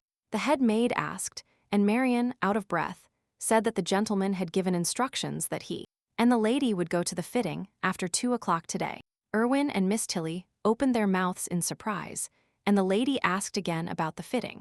The head maid turned to Kate and said that it was probably about choosing a dress for next week's celebration, and Irwin said it was the first time she had ever heard of it. Marian immediately handed the letter to Madame. She opened it and read that she had to be ready by 2 in the afternoon, and they would go to Madame Burton's clothing store. Miss Tilly and Marian were terribly frightened by what they heard. The heroine tried to remember who Madame Burton was, because she definitely appeared in the novel, and they finally decided to tell the lady who Madame Burton was. They started saying that she was a rather rebellious woman who only frequented the imperial family. She had made dresses by commission for the Empress several times, so the gentleman wanted her to make a dress for you too, said Miss Tilly, and Irving blushed a little and thought that it was too much to do such a gesture after they had discussed all their duties in marriage. Suddenly, Marian turned to the lady and told her she wanted to ask her a question. Blushing a little and gathering courage, she asked Irwin if they had fought the night before. Or no, but Miss Tilly interrupted her and sternly shouted her name. Then the head maid approached Marian and grabbed her by the ear, and she screamed in pain. And Miss Tilly apologized to her lady, promising to take care of the proper training of the maids. Irwin said everything was fine, and there was no need to hit her like that. Then she asked the maid why she was asking about the night before. Marian said there were traces of blood on the sheets, not just one, but several. Kate was horrified and began to wonder where the blood came from. If something really happened while she was there, no, she was sleeping too deeply. Miss Tilly started whispering to Marian to use her brain and keep her mouth shut. But the maid did not calm down, and then the head maid decided to cover her mouth with her hand and, smiling, said, looking at the lady, that it was not blood but remnants of wine. "Well, we drank, it happens to everyone," she continued, "and she always washes the sheets herself so that she can accurately distinguish blood from wine." Lady Irwin let out a sigh of relief and said, "Thank God." Miss Tilly began to recall the morning when she had bandaged the gentleman's hand, and she would never have thought that Fervin had scratched his hand to restrain himself. Apparently, childhood habits do not disappear with age, and if you look at it that way, he was ashamed too, she thought. It would be better to leave everything as it is, thought the head maid, holding Marian's mouth. Imperial Palace. Fairbin arrived in the morning and headed to the emperor. One of the advisors met him and asked how everything was going, but he didn't answer, and continued saying that he couldn't believe how someone so punctual could be a whole hour late. Fairbin didn't answer him, but just headed towards the emperor. The advisor asked him if he felt unwell, or if something had happened at home. Finally, the Duke turned to him and told him with a smile that if something had happened, it certainly wasn't anything bad. He said he heard that his relationship with his wife had improved, and apparently that is true. And he added that everyone present at the celebration highly praised his wife, her appearance, Her singing, her behavior. She was ideal. When can we see the lady again? Asked one of the gatekeepers. Two more approached them. Fervin replied that next week, there would be a celebration at the imperial palace. One of the advisors asked if they could now expect news about the heirs to the family. Both were healthy, and the birth of children was now just a matter of time. The other advisors were a little surprised by such an insensitive question, and he continued saying that he would ask his wife to send them herbs for a successful pregnancy. But Fervin did not like it, and shouted at the advisor that it was a personal matter. Furthermore, he continued, "I will not tolerate you putting Erwin in an uncomfortable position." Then the gentleman said it was time to meet his imperial majesty and left. The emperor came out to meet him and told him that it was getting later and later, and that he had to wait for him for a whole hour. Fervin told him that he didn't ask him to refrain from unscheduled visits. Moreover, it is difficult to prepare for every visit he receives. His Majesty told him with a smile that for his sake, he could always find time. Fervin replied anyway. They entered a large hall where there was an arena, and many people had gathered. Someone told them that they were as beautiful as ever, and asked them to have a wonderful fight this time too. The Emperor and the Duke of Carlisle began to take off their outerwear. Fervin started taking off his tie and thought about something, and the Emperor asked him if he was ready for the fight, and if so, why was he still dressed? His Majesty was already standing with his torso bare and told him, "Undress, let's cross swords in battle." The Duke replied that in such a situation, the important thing was the fight itself, and the Emperor, with a mysterious smile, said that they had known each other for many years, which embarrassed him. "Or perhaps you're ashamed of your body?" he asked. Fervin abruptly took off his shirt, and taking the sword in his hands, said that his body was what he was most proud of. The Duke of Carlisle posed with his sword. The Emperor noticed his hand and wondered what kind of bandage it was. "Why are you standing there? Are you uncomfortable looking at a naked body?" The Duke asked. "No," said His Majesty, "you are simply comparing your body to his. Who do you think is better?" His Majesty asked Fervin. Then he also took the sword in his hand and took a pose, and the fight began. They fought, and the Duke parried the blows with his sword. His Majesty also handled the sword well and parried his blows. Suddenly, the Emperor asked him how his night went. Fervin didn't understand him and asked again what he meant. The Emperor said, with a smile, that he was just worried about him. Then His Majesty asked the Duke what kind of scratch he had on his hand. "It seems a girl left it on you," said His Majesty the Emperor mockingly. The Duke, angered, attacked him harshly, and the Emperor dropped his sword on the floor. Fervin shouted at him to concentrate on the duel. Otherwise, he was behaving improperly for His Majesty. The Emperor picked up his sword, and they continued fighting. The swords touched, and both pressed down with all their strength and their whole body. And in a moment, they were face to face, and then the Emperor told him that everything was fine. Then he whispered in his ear that in relationships, girls at least sometimes leave traces of passion on their boyfriends' bodies, and so that he doesn't worry so much about the scratch, even if it looks quite painful. "It's not what you think," shouted Fervin and pushed the Emperor away with his sword. His Majesty asked him if he meant that he had scratched his hand, and if not, to tell the truth. Fervin was beside himself with rage. The Duke didn't tell him that he had scratched himself to restrain himself in front of Erwin. Then he struck the Emperor's sword with all his might with his own sword. The Emperor laughed and told him, "Come on, lower your voice." Then he added that it seemed he hadn't even thought about being calmer last night. Fervin became very angry and shouted, and with all his might threw the Emperor's sword away. His Majesty fell to the floor and looked at his dropped sword. Then the Duke approached and pointed his sword at the Emperor's face. The Duke stood there and looked into His Majesty's eyes. Fervin looked at him silently, without lowering his sword. The assembled spectators watched with anticipation what the Duke would do.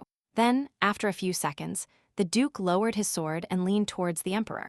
Leaning closer to his face, I told him in his ear that it was not worth interfering in the relationship between husband and wife without having the slightest idea what was going on there. The Emperor stood up and said that apparently everything was fine between him and his wife. Fervin told him that he had lost. Why was he smiling? He replied that it was not the first time he had lost to him, and added that the Duke had always said that one should boast about one's own body and one's own face, and not about one's beautiful speeches. "Well, how did you see the effect?" the Emperor asked, and the Duke of Carlisle thought and began to recall the night with Erwin. His Majesty suddenly said that he thought she wasn't particularly interested in Fervin's body. Then he asked him if he was choosing a dress for today's ball. Fairbairn replied that yes, your majesty, but he didn't fully understand what he meant by this. The emperor told him to hurry up. If she didn't like his body, maybe she could do something to fix it. And he ordered him to go quickly and get ready. The Duke of Carlisle thanked his majesty and fled. Fairbairn ran and thought irritably that perhaps he really wasn't her type. Then he stopped and said, "But what can I do? What does Erwin like then, God? What can I do?" 4 years ago, Madame Burton became a phenomenon in the Empire's fashion world. All the ladies of the Empire wanted to try on her dresses, and everyone could only envy her sense of style and her reputation, but one of her dresses could cost as much as an entire estate. So not all aristocrats could spoil their wives with it. And although she started from the bottom, even having reached her current level, she did not allow her dresses to be worn by anyone who could afford them. Madame Burton was quite famous for her luxury and confidence. "Oh my God, she is coming and she is really coming to me," said Madame Burton happily. She ordered the maid to tidy everything up and make sure there wasn't even a speck of dust. It was unacceptable for even a speck of dust to settle on the body of such a beautiful lady.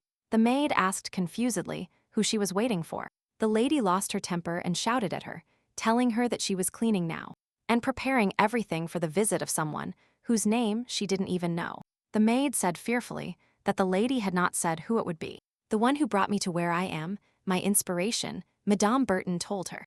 "My muse Irvin Lilias," she finished. The Duke and Duchess's carriage sped towards Madame Burton's mansion. Kate sat with her eyes closed and suddenly heard Fairbairn complaining about how much his body ached. Erwin started wondering what he was constantly doing at the palace, that he was always in pain. And why did he decide to sit next to her and not in front of her? She thought. She looked out the carriage window and was amazed by the sights. They were passing right by a bridge, where a beautiful river flows and mansions are located nearby. Kate thought that, looking at it that way, it was the first time in her life she had been outside the estate. Fairbairn watched her and asked if she enjoyed going out so much. She replied, "Of course, when the weather is so good, why not go out for a walk?" The Duke smiled and said that a person who loved walking had spent the last 4 years without leaving the estate. The girl didn't show it, and suddenly her gaze fell on Fairbairn's hand. She noticed blood on his hand under his shirt and asked him if he was injured. The Duke replied that it was nothing like that. Kate sat closer to him and asked him to show her the wound. It looked like he was seriously injured, but Fairbairn waved his hand and told her not to worry so much. Erwin stood firm and told him that if he was seriously injured, he could go home to rest, and that she would go to the fitting herself, but he refused and said he had kept his word. Suddenly, the carriage turned onto a bumpy road, and there was a strong jolt. Everything happened so fast that the heroine didn't understand anything. Kate fell almost with her whole body onto Fairbairn's knees, and he managed to grab her by the waist. Because he grabbed the girl so abruptly, his wound started hurting even more, and the blood started to ooze. Fairbairn didn't cry out in pain, he just groaned silently. Erwin stood up and started apologizing to the Duke. Then she touched his hand and said worriedly that he should show her his. The heroine began to worry a lot about the Duke and seemed to start understanding what those wounds were. Kate gently withdrew her hand and decided to look under the sleeve of his shirt. And she saw his wound. She saw traces of nails and wondered where it came from. "It really happened last night. Where did you get them from?" "The cat scratched them," Kate asked Fairbairn. The Duke didn't understand what cat they were talking about, and she said there was a cat in the cottage. Maybe it scratched him. Not knowing what to answer, Fairbairn said yes, that the cat must have scratched him. The heroine said in surprise that such a cat could defeat a tiger like that. The Duke didn't show it and said he didn't think that would happen. She took his hand and asked him if he had treated the wound. "You never know what kind of ailments this cat might have." Then she looked him in the eyes and asked if he really didn't want to return. Could she go to the hall by herself? Fairbairn got angry and said everything was fine and why she always wanted to leave him alone. Erwin told him she was very worried about him, and the Duke was surprised by this. Kate told herself she should stay healthy until the divorce and the new marriage. Naturally, she would be at least a little worried. "Do you know what it is because of you?" Fairbairn suddenly said, and the heroine opened her mouth in surprise. Kate asked him if she had done anything wrong in her sleep. He coughed and said he couldn't tell her. The heroine kept asking him why. Then she took off his tie, unbuttoned his shirt, and began to touch his bare torso. But the Duke took her hand away, and the girl asked him what he was doing. They were a couple. Why was he so afraid to touch her? He told her everything was her fault. Erwin couldn't understand why he said that. Fervin asked her why her heart was beating so much, if she knew how much he had been suffering because of her lately. But then, his servant suddenly opened the carriage door and informed the gentleman and the lady that they had arrived at Madame Burton's hall. The girl apologized and said they would arrive soon. They arrived at a luxurious and elegant mansion. When they entered the main hall, they saw how everything sparkled and how many dresses were hanging there. And the girl couldn't take her eyes off and said, "Wow." It was there that the hostess herself received them and greeted the Duke and Duchess of Carlisle. Bowing to them, she introduced herself as Isabella Burton, although she was more often called Madame Burton, and she said it was a great honor for her to receive them. Erwin replied that they were happy to meet her and said that her dresses were truly beautiful, that if she could choose one of these. But Madame suddenly told her no, that they definitely wouldn't suit her. She explained that since antiquity, clothing only emphasizes the beauty of its owner. The dress should not be more beautiful than her, it should only emphasize her beauty. Madame Burton approached the lady, took her hand, and told her that those dresses were certainly beautiful, but clearly they were not made for her beauty. "So what dress can I choose?" Erwin asked. The lady replied that the lady should not worry, that she would do everything possible to shine at her evening. "Follow me," said Madame Burton as they walked. The lady said that, to tell the truth, she had a dress especially for her. She led the lady to a place where a luxurious red dress was placed on a podium behind glass. The Emperor's mansion, the day of the ball, arrived. Kate knocked on the door of the Duke of Carlisle, and he told her not to stay there, and to come in already. When the Duke saw her in Madame Burton's dress, he asked if she could cover up a little more. Kate replied that since he was so worried about it, when did he start taking an interest in her outfits? He said, "Where could I find a husband who wasn't interested in his wife's clothes?" They held hands and began descending to the Great Hall. The gentleman was guiding her, and they were greeted in the hallway and told welcome to Lady Carlisle. Kate was irresistible, very self-confident, and someone there said, "Oh my God, how can you be so beautiful?" As they descended, the people gathered at the ball began to whisper and discuss her. One of the men said that this meant the rumors weren't lying. She was as beautiful as they said. Another said that since the wedding she had become even more beautiful. The Emperor and Empress awaited them downstairs, and Fervin greeted His Majesty. The Emperor said he never thought he would come here with his wife. Then he commented that it wasn't the first time Lady Carlisle appeared at such a ball. Fairbairn sighed and said it was just the wish of Her Majesty the Empress. Erwin introduced herself to the Empress. Her Majesty replied that she was happy for their arrival, but worried that the Duchess wouldn't come. "How could she disobey your order?" said Kate in Erwin's body. But the Empress suddenly looked at her strangely. Then she asked if by any chance her dress was from Madame Burton. The girl hesitated a little and replied that yes. "That's right." His Majesty said that for many years she had begged her to sew her only dress. And turning to the Emperor, she asked if he remembered, and if he hadn't asked her to buy this dress at Madame Burton's hall. The Emperor thought for a moment and looked closely at the dress. Then he remembered the red dress, like a rose, and said, "Yes, I remember, you wanted it so much." Then he turned to the Empress and told her that Madame had rejected them, saying that the dress was not for sale, and he didn't believe it would end up in the hands of Madame Carlisle. Her Majesty replied that apparently the lady had truly charmed Madame Burton, and that Kate had suddenly decided to take the Duke's hand. Leaning on Fairbairn's chest, she said that if it hadn't been for her dear husband, who had helped her, she wouldn't have been able to even look at that dress. He had connections with Madame, and the heroine thought to herself that there were many people here who weren't at the last ball. So if she showed off her wonderful and sweet relationship with Fairbairn, the rumors would spread just like that. Ah, that's what the Emperor said, and Erwin, leaning on her husband, said she was very grateful to him with all her heart. Then Kate looked into the eyes of Mr. Carlisle and said, "Let me express my feelings here.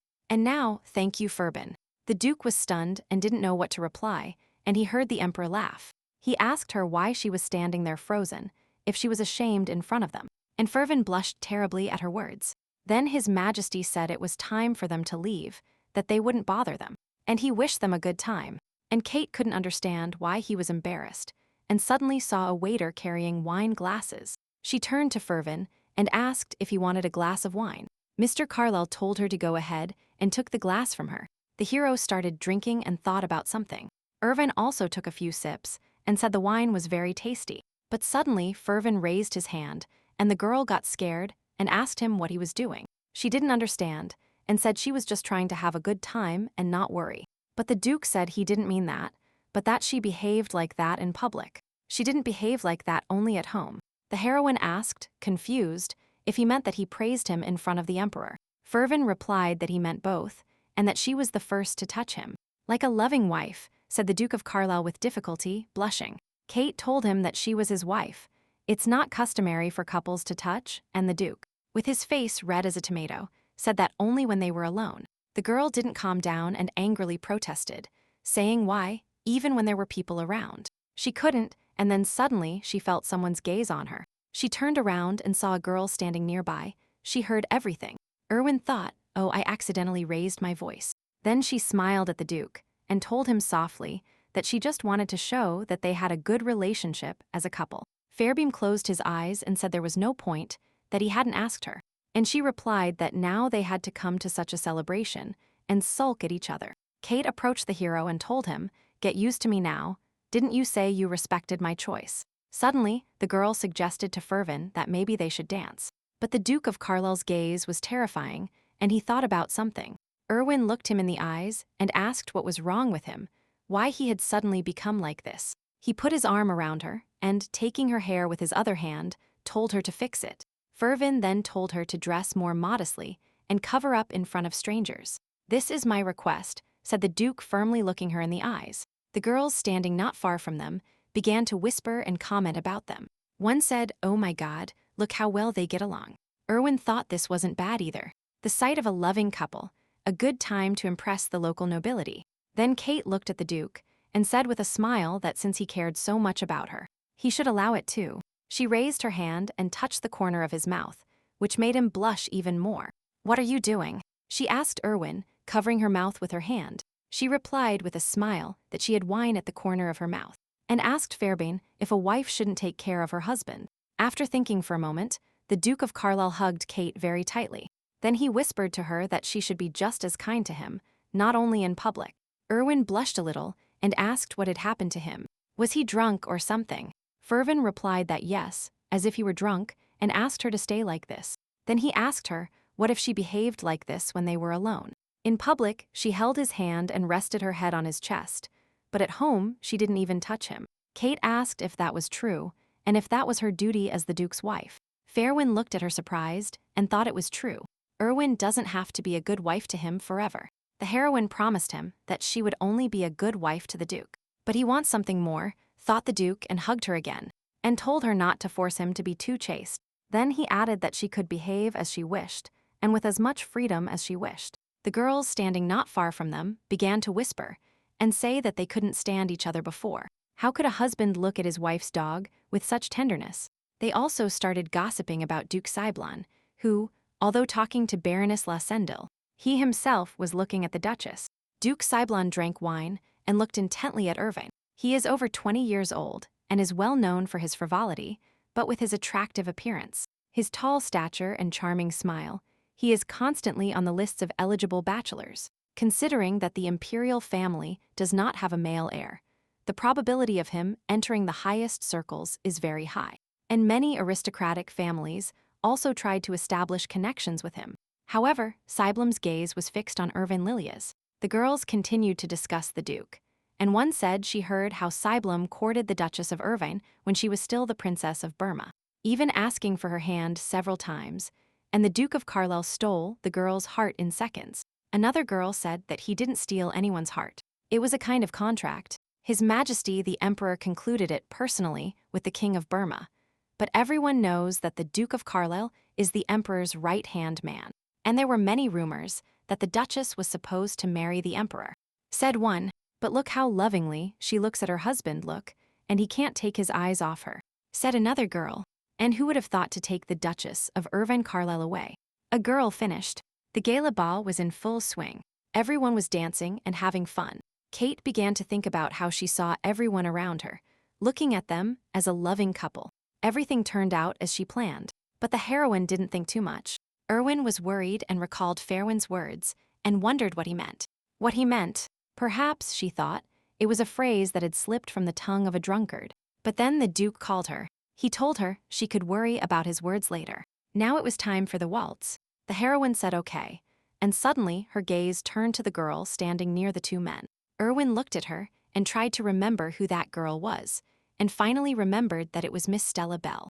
Kate knew the end of the story and frowned. Then she turned to Fairbairn and asked if he had been close to Miss Bell when they were children, and she told him that she was there. Maybe he would indulge her with an invitation to dance. "Don't be afraid. I'm not one to get jealous of childhood friends," said Erwin, and asked her if that meant she was going to waltz with someone else. She replied that if she had the chance, she would dance at balls. It was customary to dance freely, and told him not to pay attention to her. But the Duke pulled her towards him forcefully and got into the waltz position and said that this meant he would only dance with her. The musicians began to play a wonderful melody. Fairbairn placed his hand on Kate's shoulder, and they began to dance a waltz. Everyone around them stood up and watched them with admiration. The heroine herself also enjoyed the dance and thought that now she wouldn't think about anything else. Irvin Lilias has achieved her goal of showing everyone what a great couple they make. So you can just enjoy the moment, thought the girl. Fervin looked at her sternly and told her to look him in the eyes. And they continued dancing, but the heroine now kept her eyes fixed on him. After the dance, Kate sat down to rest on the sofa and watch the others dance.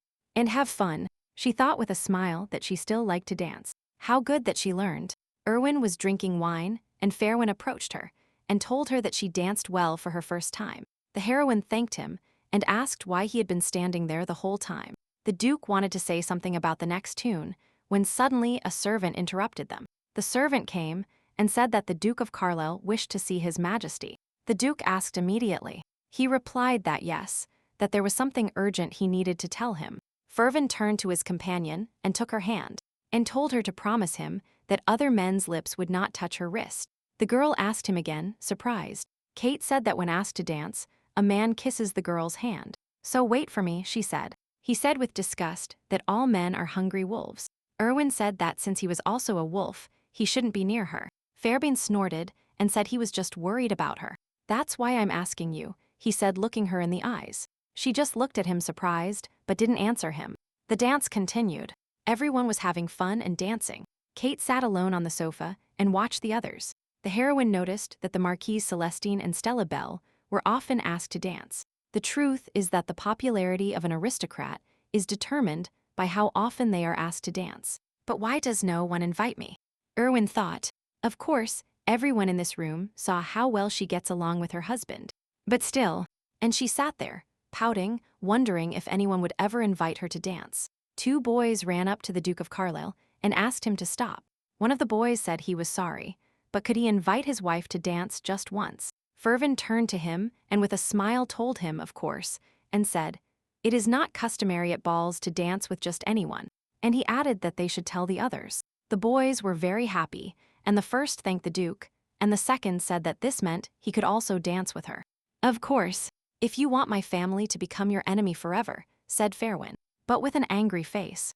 And Erwin sat alone and thought that Fairwin was the Emperor's right-hand man. He could be busy. And she understood why they could pull him away in the middle of the ball. The heroine understood all this, but why had she been sitting there alone for 30 minutes? And Stella Bell's friends seemed to be avoiding her.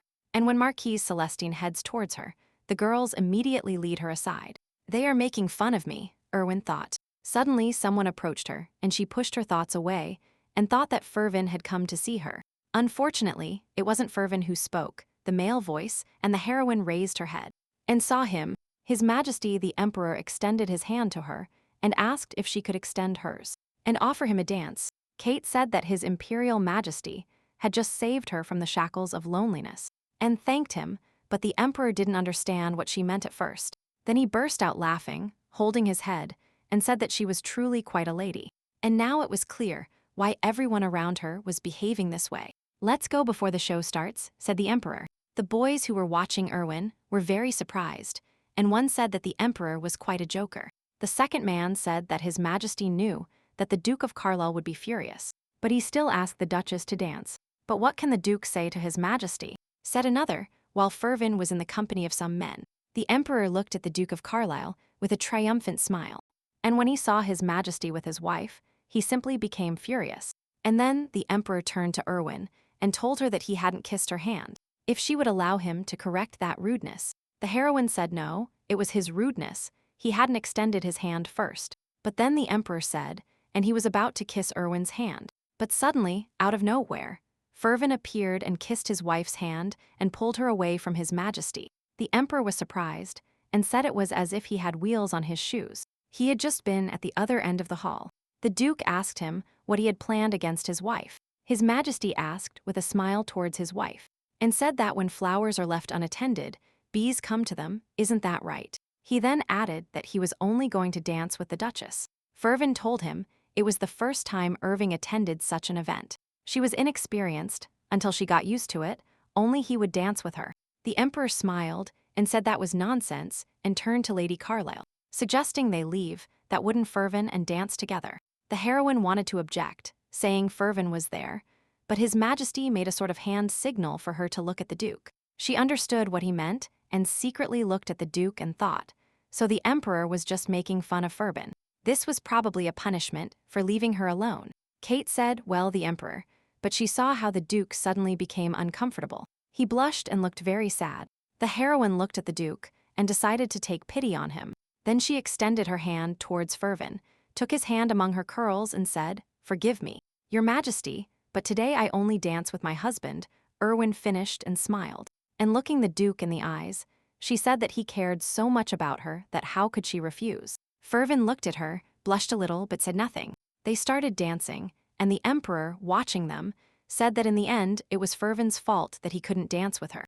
The empress asked him if he himself hadn't originally wanted to push the Duke of Carlisle towards the Duchess. He laughed and replied that he didn't know, but it worked, he asked. His Majesty said he didn't know what kind of war they had had for 4 years. But now they couldn't take their eyes off each other, and at this rate, it might be possible to establish peace between the Empire of Teresia and the Duchy of Burma. But the emperor interrupted her, telling her, wait, Duchy of Burma, he asked again. And he started to remember that something seemed familiar to him. Suddenly, he remembered the letter that said my wife, and I had difficulties conceiving a child, for which we would like to share our experience with the Duchess of Carlisle, and we hope to meet her soon. His Majesty suddenly said with certainty that a letter had arrived from Archduke Lilias, and that he had contacted him about it, but he had forgotten to mention something else. And he added that if it concerned Archduke Lilias, Fervin would become his target, and that he should be prepared for it. Suddenly, the emperor shouted to Fervin to come with him immediately. They needed to discuss something. Ervin asked the duke if his majesty hadn't called him recently. Fervin replied nonchalantly. The girl said that his majesty was clearly worried about something. It doesn't matter, I'll tell you, said the hero. Kate told him with a smile that he hadn't left her alone a short while ago, but that it wasn't like that now. The hero chuckled in response and looked away. She said she was joking and that everything was fine, that he could go with him. The duke said he would be back quickly, that there probably wasn't anything serious there. The heroine wondered if he was worried about himself or her. Kate sat at the table and ate cake. Erwin sat with a sad face and looked at other people. And I told myself that the situation was repeating itself again. The aristocrats maintain distance and communicate among themselves. Kate looked towards Ferwin and the emperor and thought that their conversation would probably be long. And what are they talking about so interestingly? Since he has such a serious face, she said with a sigh. She looks like she has a partner, so why is she sitting alone? Suddenly, Erwin found herself thinking that she wanted to be close to Ferwin. Then, frightened by her own words, she thought that she had almost said that she desired him. And there is clearly no other meaning here. She definitely has feelings, and the only person she knows here is Fervin. Kate was sure that he was the only one she could trust. The heroine looked at her cake and thought that everything was exactly like this. The girls who were watching Erwin said that the Duke finally moved away from the Duchess. One girl said she had a chance to talk to her. Another said she also wanted to talk to Lady Erwin. The first girl said she wanted to introduce herself, but she couldn't get close because she seemed very cold. And she added that she was very afraid of behaving like a fool in front of the Duchess. Her beauty was simply blinding. The second replied that she was also beautiful, so she shouldn't blame herself. It's not that they are ugly. It's just that the Duchess of Carlisle is incredibly beautiful. While they were talking among themselves, the Duchess of Carlisle suddenly disappeared somewhere. We missed that opportunity, age, maybe we should have gone up to him ourselves, said the first girl with annoyance. The Imperial Rosary of Teresia is recognized as the largest on the continent. During the day, it is one of the most popular places to visit among aristocrats from other countries. But at night, all the couples gathered in the garden and kissed. The heroine walked around confused and thought what everyone was doing there. And she said that now it was clear why there were many more people at the beginning of the ball. And now everyone had disappeared. They have no intention of returning, but they will continue enjoying making love. Before, I didn't understand why there wasn't a single lamp in the garden, but now it's clear that's where all the lovers hide. I better go back to the hall and sit alone, Kate thought. When she was about to leave, she turned around and saw the Duke of Carlisle. The hero placed his hand on the post and approached her. Erwin looked at him and said his name, Fairwin. He looked at her sternly and said that she had completely lost the fear of coming here alone. 15 minutes earlier, the Emperor had told the Duke of Carlisle that the Duke of Lilias would come next week, and he continued that this time he would come alone, so Fairwin should be with his wife. The hero asked if he wasn't coming with his wife. His Majesty told him that she was pregnant, so he told her to stay home. In any case, the visit was not very important. And he asked, does he know the reason why he should come here even alone? And Fairwin thought about it. Leon Lilias is the young Duke of the Duchy of Burma, who replaced the previous one who died suddenly in the war. The only time Fairwin had crossed paths with him was at his wedding. It was not easy at all for the head of the duchy to visit another country, so there was clearly a good reason for the visit. Fairwin asked the Emperor if it was about Irving's problems with her children, and he replied yes. His Majesty said that Duke Lilias was very worried because they still had no children, and he was worried that his sister might be under stress and pressure. The Duke of Carlisle replied that they had been married for 5 years, and everyone seemed too worried. The Emperor asked him to have the strength to have children, but that it wasn't time for an heir yet, and he said he was sure he meant it, because Fervino trusted his strength. The Duke said it was a private conversation with family members, as he heard. His Majesty replied that the word spreads quickly throughout the world. Didn't he know that? Then the Emperor summarized his words and told the Duke not to worry about heirs, because he was not an emperor, but the head of the family. And that means we can have a child ourselves, he finished. And Fairwin looked sadly at his wife. The Emperor continued by saying that he probably knew himself, that saying you want a child doesn't mean you'll have one immediately. And the Duke of Carlisle suddenly thought, and His Majesty called him and asked if he remembered what he had just told him. Fairwin coughed and said of course. The Emperor warned him that the Duke would stay at his estate, and if he thought his little sister didn't like being there, he could take her with him.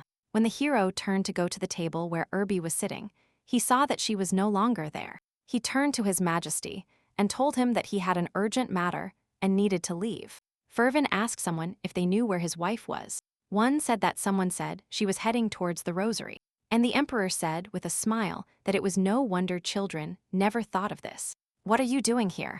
I told you I would come back. She couldn't wait. The Duke asked Erwin calmly. I was waiting for you, Kate replied. And Fairwin said, I waited and waited. And then I came here. The heroine said she was bored of being alone all the time.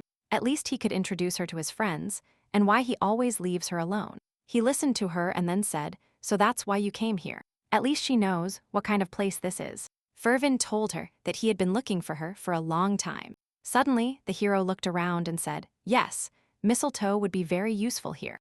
Then Erwin asked him if he knew what they say, that if lovers kiss under the mistletoe, they will live happily ever after. The girl said discontentedly that she knew, but that they didn't care. He asked her if it didn't concern them. Kate hesitated, not knowing what to say, and she let out that they were husband and wife, not lovers, and the heroine's words surprised Fairwin. The Duke took her, hugged her, and told her that a husband and wife can be lovers. They can love each other. The girl asked him if they loved each other.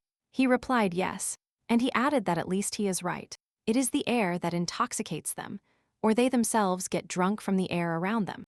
And why was he acting like this? Kate thought, he said she shouldn't disturb his heart. But why are you doing this to me? She said to herself. Suddenly, Fairwin heard someone say that they saw him coming there. The heroine didn't understand anything and asked what happened. He told her not to move, that he would explain later. And suddenly, Fairwin almost kissed Kate on the lips. Duke Sebelum went out into the street, followed by his companion, looking for Lady Erwin. His companion said that perhaps Mrs. Carlisle was heading home. He replied that he definitely saw her going that way, and asked why she was bothering him. The girl said she was just trying to fill the void in her heart, and that her figure would improve. She thought to herself. Erwin thought Fairwin was going to kiss her. She didn't understand what was wrong with him. First he was angry, then he talked about mistletoe. What was going on? Kate thought. Suddenly, she saw Duke Cyblum heading towards them. He was walking through the garden and asking where Lady Erwin had gone because he wanted to talk to her more closely. His companion said that if the Duke of Carlisle had caught him, he would have threatened to make an enemy of his kind, anyone who approached the Duchess. Cyblum said that Fervin didn't know how to touch a woman properly, so maybe he wouldn't be here. And suddenly, he said that Fervin Carlisle looked more like a log than a man, and Irving heard these words. The heroine got angry and thought he knew nothing about him. After all, Fervin is far from a log. He is a torch that lit up once and will now burn forever. Duke Sybil continued and said that the Duchess was beautiful. Yes, but he wanted to look at her more closely and said, maybe the one over there is just her. When he said it was worth checking and headed in their direction, Erwin got scared, and she kissed Fervin on the lips. He in turn did not expect this. After the kiss, she looked at him and thought that she had only intended to pretend to kiss him, to convince the skeptic Fervin Cyblum. Then she told herself no, stop, because she was angry with Cyblum for his words. While she was thinking, Fervin kissed her again and hugged her around the waist. Duke Cyblum saw them and said he thought there was only one girl there. But there were two. Since it was very dark, Cyblum couldn't see who was there and said that Log Carlisle certainly couldn't kiss the girl so passionately. His companion said that they had already walked all the way here, and it seemed that the Duchess had gone home after all. He agreed with her and said that Erwin hadn't liked all this socializing from the beginning. Then he squeezed her tighter against him and told her she couldn't leave. His companion said he couldn't do that there, and Sybil told him it was dark there, and no one would see it. They hugged and started kissing. At that moment, Erwin pushed Fairwin away from her and shouted, "Stop." He blushed and apologized to her, telling her that she had started it and he couldn't stop, and that he would be more careful in the future. The heroine said she should apologize because she was the one who touched his lips first. Then Kate said she was very angry with Duke Cyblum. He seemed like a good guy, so what nonsense was he talking about? Suddenly, Fervin became furious and told her not to talk about other men in front of him. What are you saying again? Erwin told him. After all, everything was fine. Why did you say heroine again and think it? Then he continued by saying that he was angry with her. The Duke of Carlisle took her hand and said he wasn't angry with her. He is angry with those who dare to cast their unholy gaze upon her. And he also doesn't like the fact that she looks at others, the Duke told her, adding that he would like his wife to only look at him. Kate looked at him and thought that she didn't understand at all why Fervin had been acting this way lately. Sometimes he asks us to be kinder to him, and sometimes he asks us not to restrain ourselves. And now, looking only at him, the girl no longer understands if all this is real. Even if I don't love you, Erwin suddenly asked. The Duke of Carlisle replied that it didn't matter, because he loved her more than anything in the world. Kate was very surprised and wondered if he really loved her, but in the novel, it was different. She asked him to repeat it again. The Duke approached her, touched her lips with his hand, and said that Fervin Carlisle loves Irving Lilias. And he added that he was telling her from the bottom of his heart. He swears and told her. So be honest with me, what do you think of me? Kate wondered if he was telling the truth or just intoxicated by the atmosphere. But what was wrong with her? Her heart was beating wildly for him. Erwin took her hand away and told him, I'm sorry. I can't give you the same answer. The Duke of Carlisle clearly did not expect such a response from her. His eyes were filled with sadness. Fervin asked her if she was serious, and Kate told him she didn't hate him. And she continued that if you look at it that way, you are really a marriage with a good relationship. Therefore, but Fervin interrupted her and shouted quite loudly. Tears rolled down her cheeks, and she told him not to say anything else. Erwin reached out to touch his cheek and told him not to cry. Then she looked him in the eyes and said that it hurt her when he cried. The Duke turned around and told her to forget everything he had said before when he was drunk. The girl wanted to tell him something, but the Duke interrupted her and turned away, and told her please forget everything I said and that I'm crying. After a while, they left the imperial palace and returned home. When the Duke and Duchess entered the hall, they were greeted and welcomed by Miss Tilly. Then she decided to turn to the gentleman and ask him what he thought about spending the night together again. Fairbeam looked angrily at Miss Tilly and asked her why she thought they were in that mood. The head maid did not expect this from the master and asked if something had happened at the ball. The Duke of Carlisle turned around, said no, nothing, and went up to his room. Miss Tilly asked the lady with concern if they had had a fight. or something like that, and the heroine replied sadly that this was not the problem. The head maid said that the gentleman has been in a bad mood since his early years, and whenever he doesn't like something, he makes that face. The girl thought that maybe he didn't like her sincere response to his confession of love, or he expected a different answer. At that moment, Furbin had already entered his room and, angry, threw off his outerwear. While undressing, he thought that of course in this relationship only he had feelings. The Duke sat on a chair, held his face with both hands and sighed loudly, and said he wished she had lied to him. He always wanted to hear, "I love you" from her. Maybe he loved her too much, Furbin thought. Holding his head, he continued saying that he shouldn't have kissed her then. Even if Sybil had found them, it wasn't worth going to such extremes.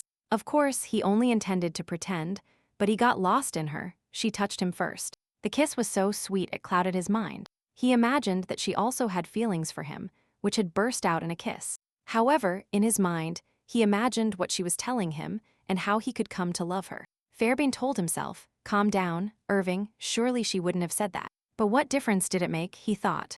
Then he felt a stomach upset and decided to get some fresh air and leave the room. When the Duke of Carlisle opened the door, he saw Miss Tilly and Irving standing there. The heroine heard the door open and turned around, but he had already slammed it shut. He and Miss Tilly looked questioningly at the door. Meanwhile, Fairbairn remained behind the door, breathing heavily, with a reddened face, and he thought that only after seeing Irwin would his body react on its own. "I'll feel better if I move away," he thought, and then decided he needed to keep his distance from her for a while. A few days later, Irwin and Miss Tilly were having breakfast together in the estate garden. The head maid couldn't believe the lady's words and asked again if the master was really avoiding her. Kate said that lately he went out early at dawn and returned only after she went to sleep. But even when he was home, it was as if he was deliberately trying not to cross paths with her. She thought the Duke was angry, but she didn't understand why. Miss Tilly said that maybe she should tell the lady what happened at the ball. The heroine told her everything that happened at the ball, how they arrived and how they left. Suddenly, the maid asked the lady if she really didn't understand why the gentleman was angry. Kate looked at her surprised and said no, and asked, after all, she was his nanny. That's why he always had such a bad temper. Miss Tilly assured her no, that although he was tough and quiet, he was very polite and kind. He was a man who brought an orphaned kitten to his bed. Irwin lowered her head and said that now she didn't understand at all why he was angry only with her. The servants and maids escorted the Duke of Carlisle, but suddenly Furbin spoke. And without turning around, he said that a friend had complained to him that he kissed a girl, and she rejected him, and he continued his declaration of love. Miss Tilly and Marian listened with delight, guessing who the gentleman was talking about. And he continued that, although it didn't concern him at all, he was simply interested in what it meant. The head maid said that they had finally kissed, and that they knew the atmosphere at balls was conducive to this. And she asked if the gentleman was going to kiss her again. The Duke blushed and said it wasn't him, but his friend. The friend told him, and most importantly, that after the kiss he was rejected. The maids and Miss Tilly were simply moved by his response, and Alfred stayed behind and thought. Then Alfred said that maybe he did it against his will.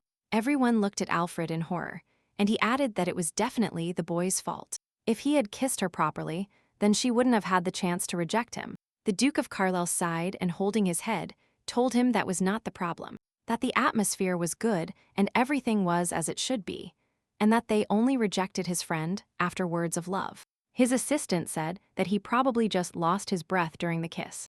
And at that moment, the maid hit him from behind. Miss Tilly approached Furbin and told him that just because they rejected him, it didn't mean the end of the world. He had to move on. The Duke replied that he didn't know, because it wasn't him, but a friend. The head maid interrupted him and told him yes, they already understood, to pass it on to his friend. And she added that it doesn't matter if he hates it or not, that he should try again. Opportunities don't come to those who don't try. Fairbairn thought for a moment, then frowned and said, "Okay, I'll tell him." The next sunny morning arrived, and the Duke of Carlisle was at the Emperor's palace. Fairbairn sat down and remembered Miss Tilly's words, how she had said it didn't matter if he hated it or not, he should just try again, and that opportunities don't come to those who don't try. At first, the Duke really wanted to try, but he thought about how to do it with Irwin. The Duke was thinking about giving her flowers, jewelry, or maybe just some land, while the Emperor was sitting opposite him and watching him closely. Furbin kept thinking about her and told himself that they should first have dinner together. They would eat, strike up a conversation, and try again. Suddenly, he gritted his teeth and thought that as soon as he thought of her, his heart immediately started beating faster. Then he decided that he would have to ask her to wear less revealing clothes when they had dinner. But then the emperor started calling him, and the duke paid attention and said he was listening. "I told you I cleared my schedule and that you would come tomorrow, and asked if you didn't mind," said His Majesty. The Duke of Carlisle said he didn't understand what he was talking about, and the emperor said that meant he hadn't been listening to him this whole time. And then he said he was talking about Duke Lilia's, that it didn't matter that the visit was postponed. In any case, he would have everything and that he should prepare in advance. Fervino asked again if everything would be at his house, and the emperor told him that he had probably already forgotten what he had said at the ball, because he had gotten carried away, and the duke apologized. His Majesty continued by saying that the duke would have a little talk in the palace, and afterward he would come to see him, and that he was going to see him after having rejected many aristocrats, so he should prepare well. Fervin started to think that Duke Lilias was a member of the Irvine family, and he should be treated with respect, and he decided that he would need to speak with Irvine personally. He wrote a letter to Kate apologizing and saying he would like to have dinner with her that evening, and he asked her to wear a less revealing dress that evening because it would be cold. Erwin started to wonder what that meant. She knew she had done something wrong, and what the last expression in the letter meant. They would dine indoors, how cold it could be. She dressed as he asked. Miss Tilly arrived and told Madame that dinner was ready. Madame replied yes, and that she would be down soon. The head maid told the lady that there was a lot of hot food on today's menu. The dress she was wearing was too warm. Kate looked at her dress and said that was possible. Well, the heroine thought, they will dine inside. There are many hot dishes on the menu. Why is Fervin worried? And then the Duchess decided to change her clothes, and Miss Tilly said she would help her. The Duke of Carlisle was already sitting at the table waiting for Erwin, and was drinking only water. Suddenly, finally, the heroine arrived and called him, and then Fervin looked at her. Erwin wore a stunning dress with a plunging neckline. After fixing her hair, the girl asked him with a smile if he had been waiting for her long. Fervin was not smiling. He told her that he had asked her to wear something covered. Kate replied that the dress had been prepared in advance. Nothing could be done. Then she asked him if there was any reason why he wanted her to wear a closed dress, or if it was simply his desire. The Duke replied no, and then she told him that with a closed dress it would be too hot, so she didn't put it on. She was always very hot. Suddenly, Fervin took a napkin and started wiping his face. Erwin and the maid looked at him surprised. The hero said, "What's wrong? Now he is hot too. So take off your clothes. You are sitting there in your coat. No wonder you are all wet," Kate told him. The Duke said it was fine and started undressing. He took off his outerwear. Then he rolled up his shirt sleeves so that his strong arms became visible. Erwin, seeing this, coughed, turned away and blushed. Fervin smiled at her reaction and how shy she became. Then he started unbuttoning his shirt, and his muscular torso became visible. The heroine peeked at him through her fingers. Alfred approached and told the gentleman that maybe he could change and put on lighter clothes. Then, suddenly, the maid grabbed him and whispered to Alfred if he had already forgot what Madame Tilly had said. But he didn't remember, and the maid apologized and took Alfred away. Erwin finally sat down at the table and told the Duke that if he was that hot, he should take everything off by now. "Your reaction is interesting. Maybe you don't like my body?" asked the Duke of Carlisle. Kate asked him what kind of personal questions he was asking her. The Duke replied that he was her husband. He didn't deserve an answer to such questions. She asked him why he needed to tell her his preferences. The Duke replied that he wanted to please her. Erwin told him that he had been acting strangely lately, and the hero was surprised and asked what she meant. The heroine told him it wasn't that he was avoiding her, but his actions, that everything was very awkward. And she asked if everything could be like before. Fervin sighed and asked her how it was before. She replied that he respected her, and she respected him. A quiet and calm relationship. Kate said everything was very good before the ball. He told her no, that it wouldn't be possible to return to the past. The Duke poured wine and said that she had already changed, and that he had too. The heroine took the wine bottle from him and told him he was already addicted to alcohol. Then he said that Duke Lilias, his brother Leon, would be here tomorrow, and asked her if she wanted to pour him some juice. And suddenly, he extended his hand to her. After taking back the wine bottle, the hero hugged the girl from behind and looking her in the eyes. He said, "Do you know what? We must appear as a good couple before Duke Lilia's."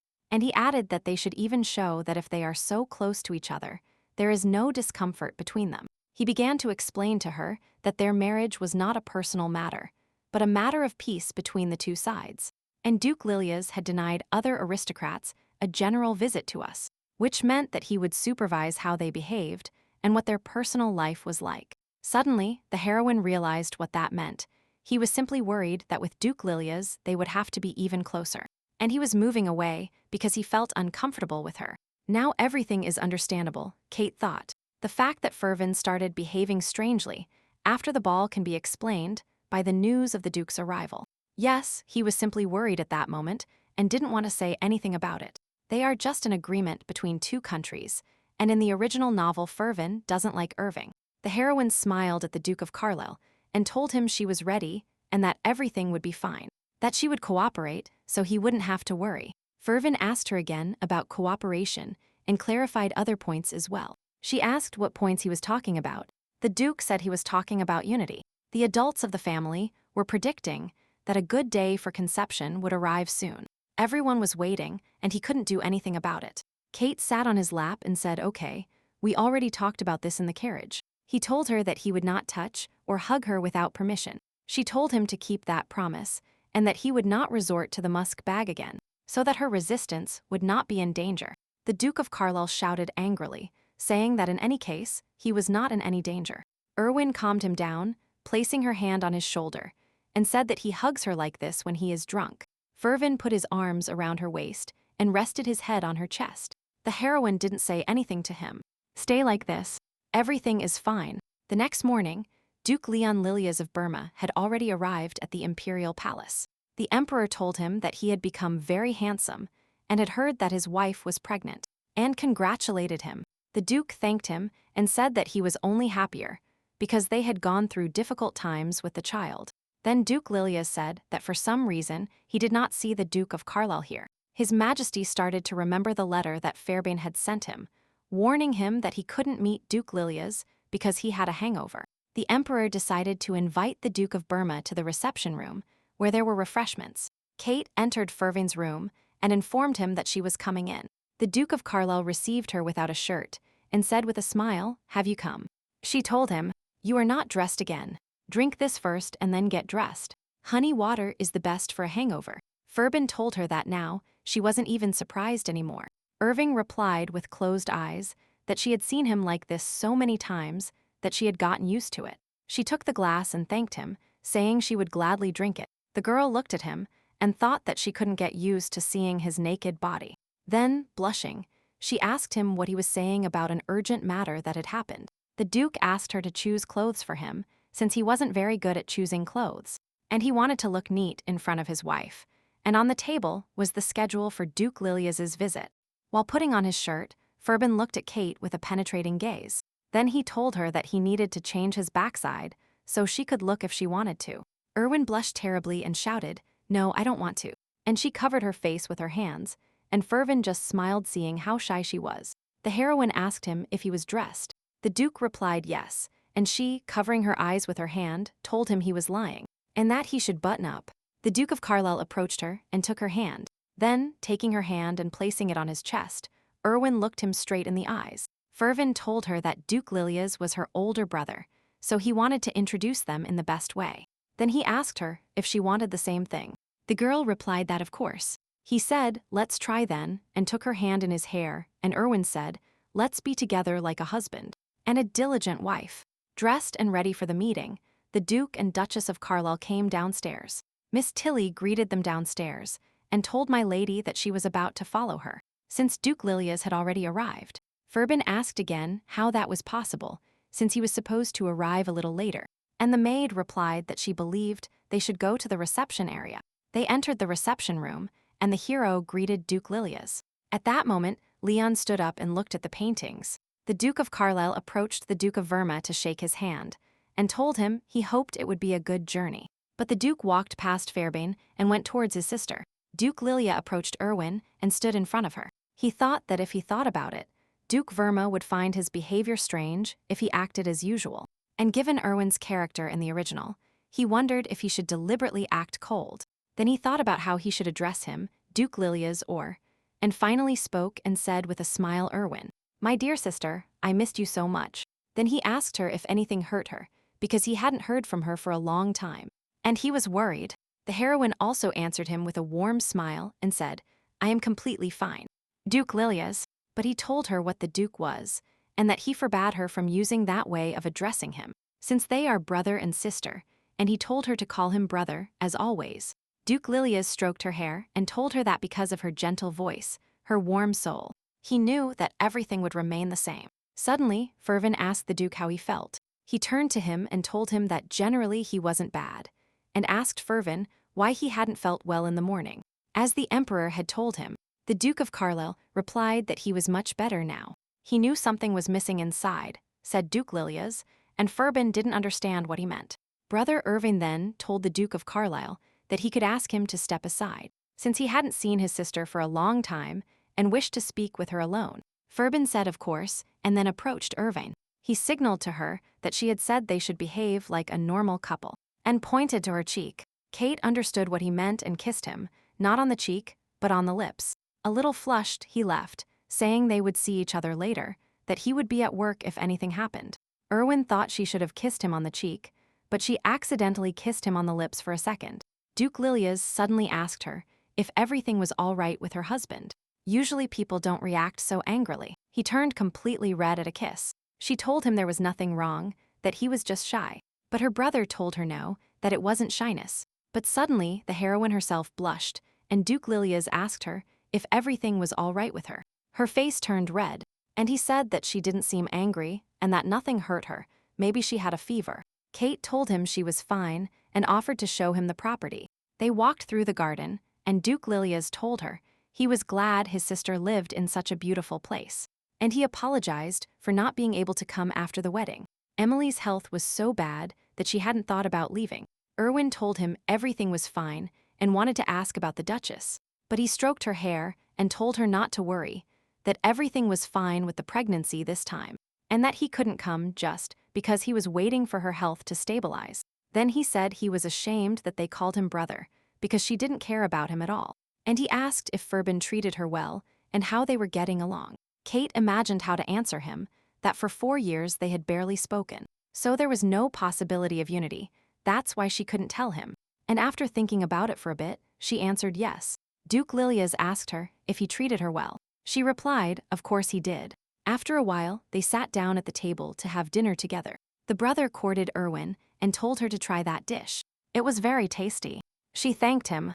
Then Duke Lilias told Fervin that he and his sister had walked around the estate, and everything was very nice there. The garden was covered in flowers, and the marital bedroom looked very cozy.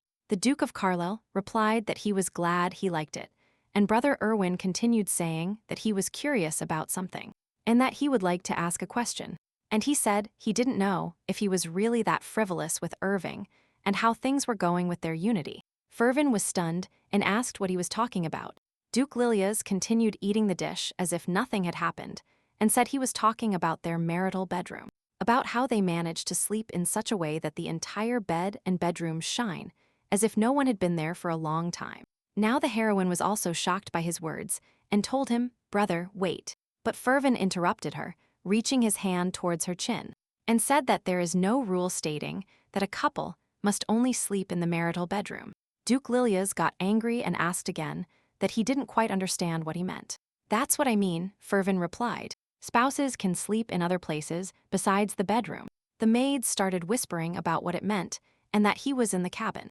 And then it turns out there was blood on the blanket. "No, it can't be," said another maid. Fervin suddenly asked Kate if she remembered that time in the cabin. She arrived first and waited for him, and it was their best night.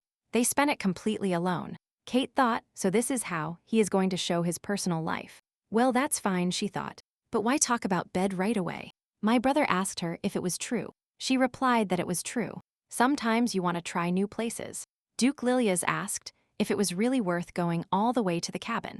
The girl replied that they liked it there. Then Brother Erwin turned to Fairwin and asked if that was true, who in turn tapped the table with his fingers. The Duke of Carlisle took his wife's hand, kissed it, and said he was glad she liked it. After a while, the heroine was already sleepy and started yawning. Duke Lilias told his sister that she gets sleepy very quickly after drinking. Then he told her to go to bed, and that he and Furbin would chat a little longer. She wished them good night, and the Duke of Carlisle kissed her and told her, "Sleep sweetly." Erwin. Well, that's what the heroine thought after the kiss, and all the sleep disappeared as if by magic. They sat in the chairs, and Duke Lilias asked Furbin if he was still drunk. He replied that of course not. The Duke of Carlisle told him that he looked as if they had seen each other yesterday on the battlefield, and that he was happy to meet in that setting. Brother Erwin replied that he was also happy, although their relationship was not the most comfortable. A sudden chill, thought the protagonist, that look that Duke Lilias did not show in Erwin's presence. But Furbin had seen it before on the battlefield, and Archduke Lilias was not really the worst man. It was he who convinced the father, who had never before recognized illegitimate children, to accept Erwin and give her the surname Lilias. And Burma's provocation was the re-establishment of relations between the two countries, previously damaged by the Duke's attack.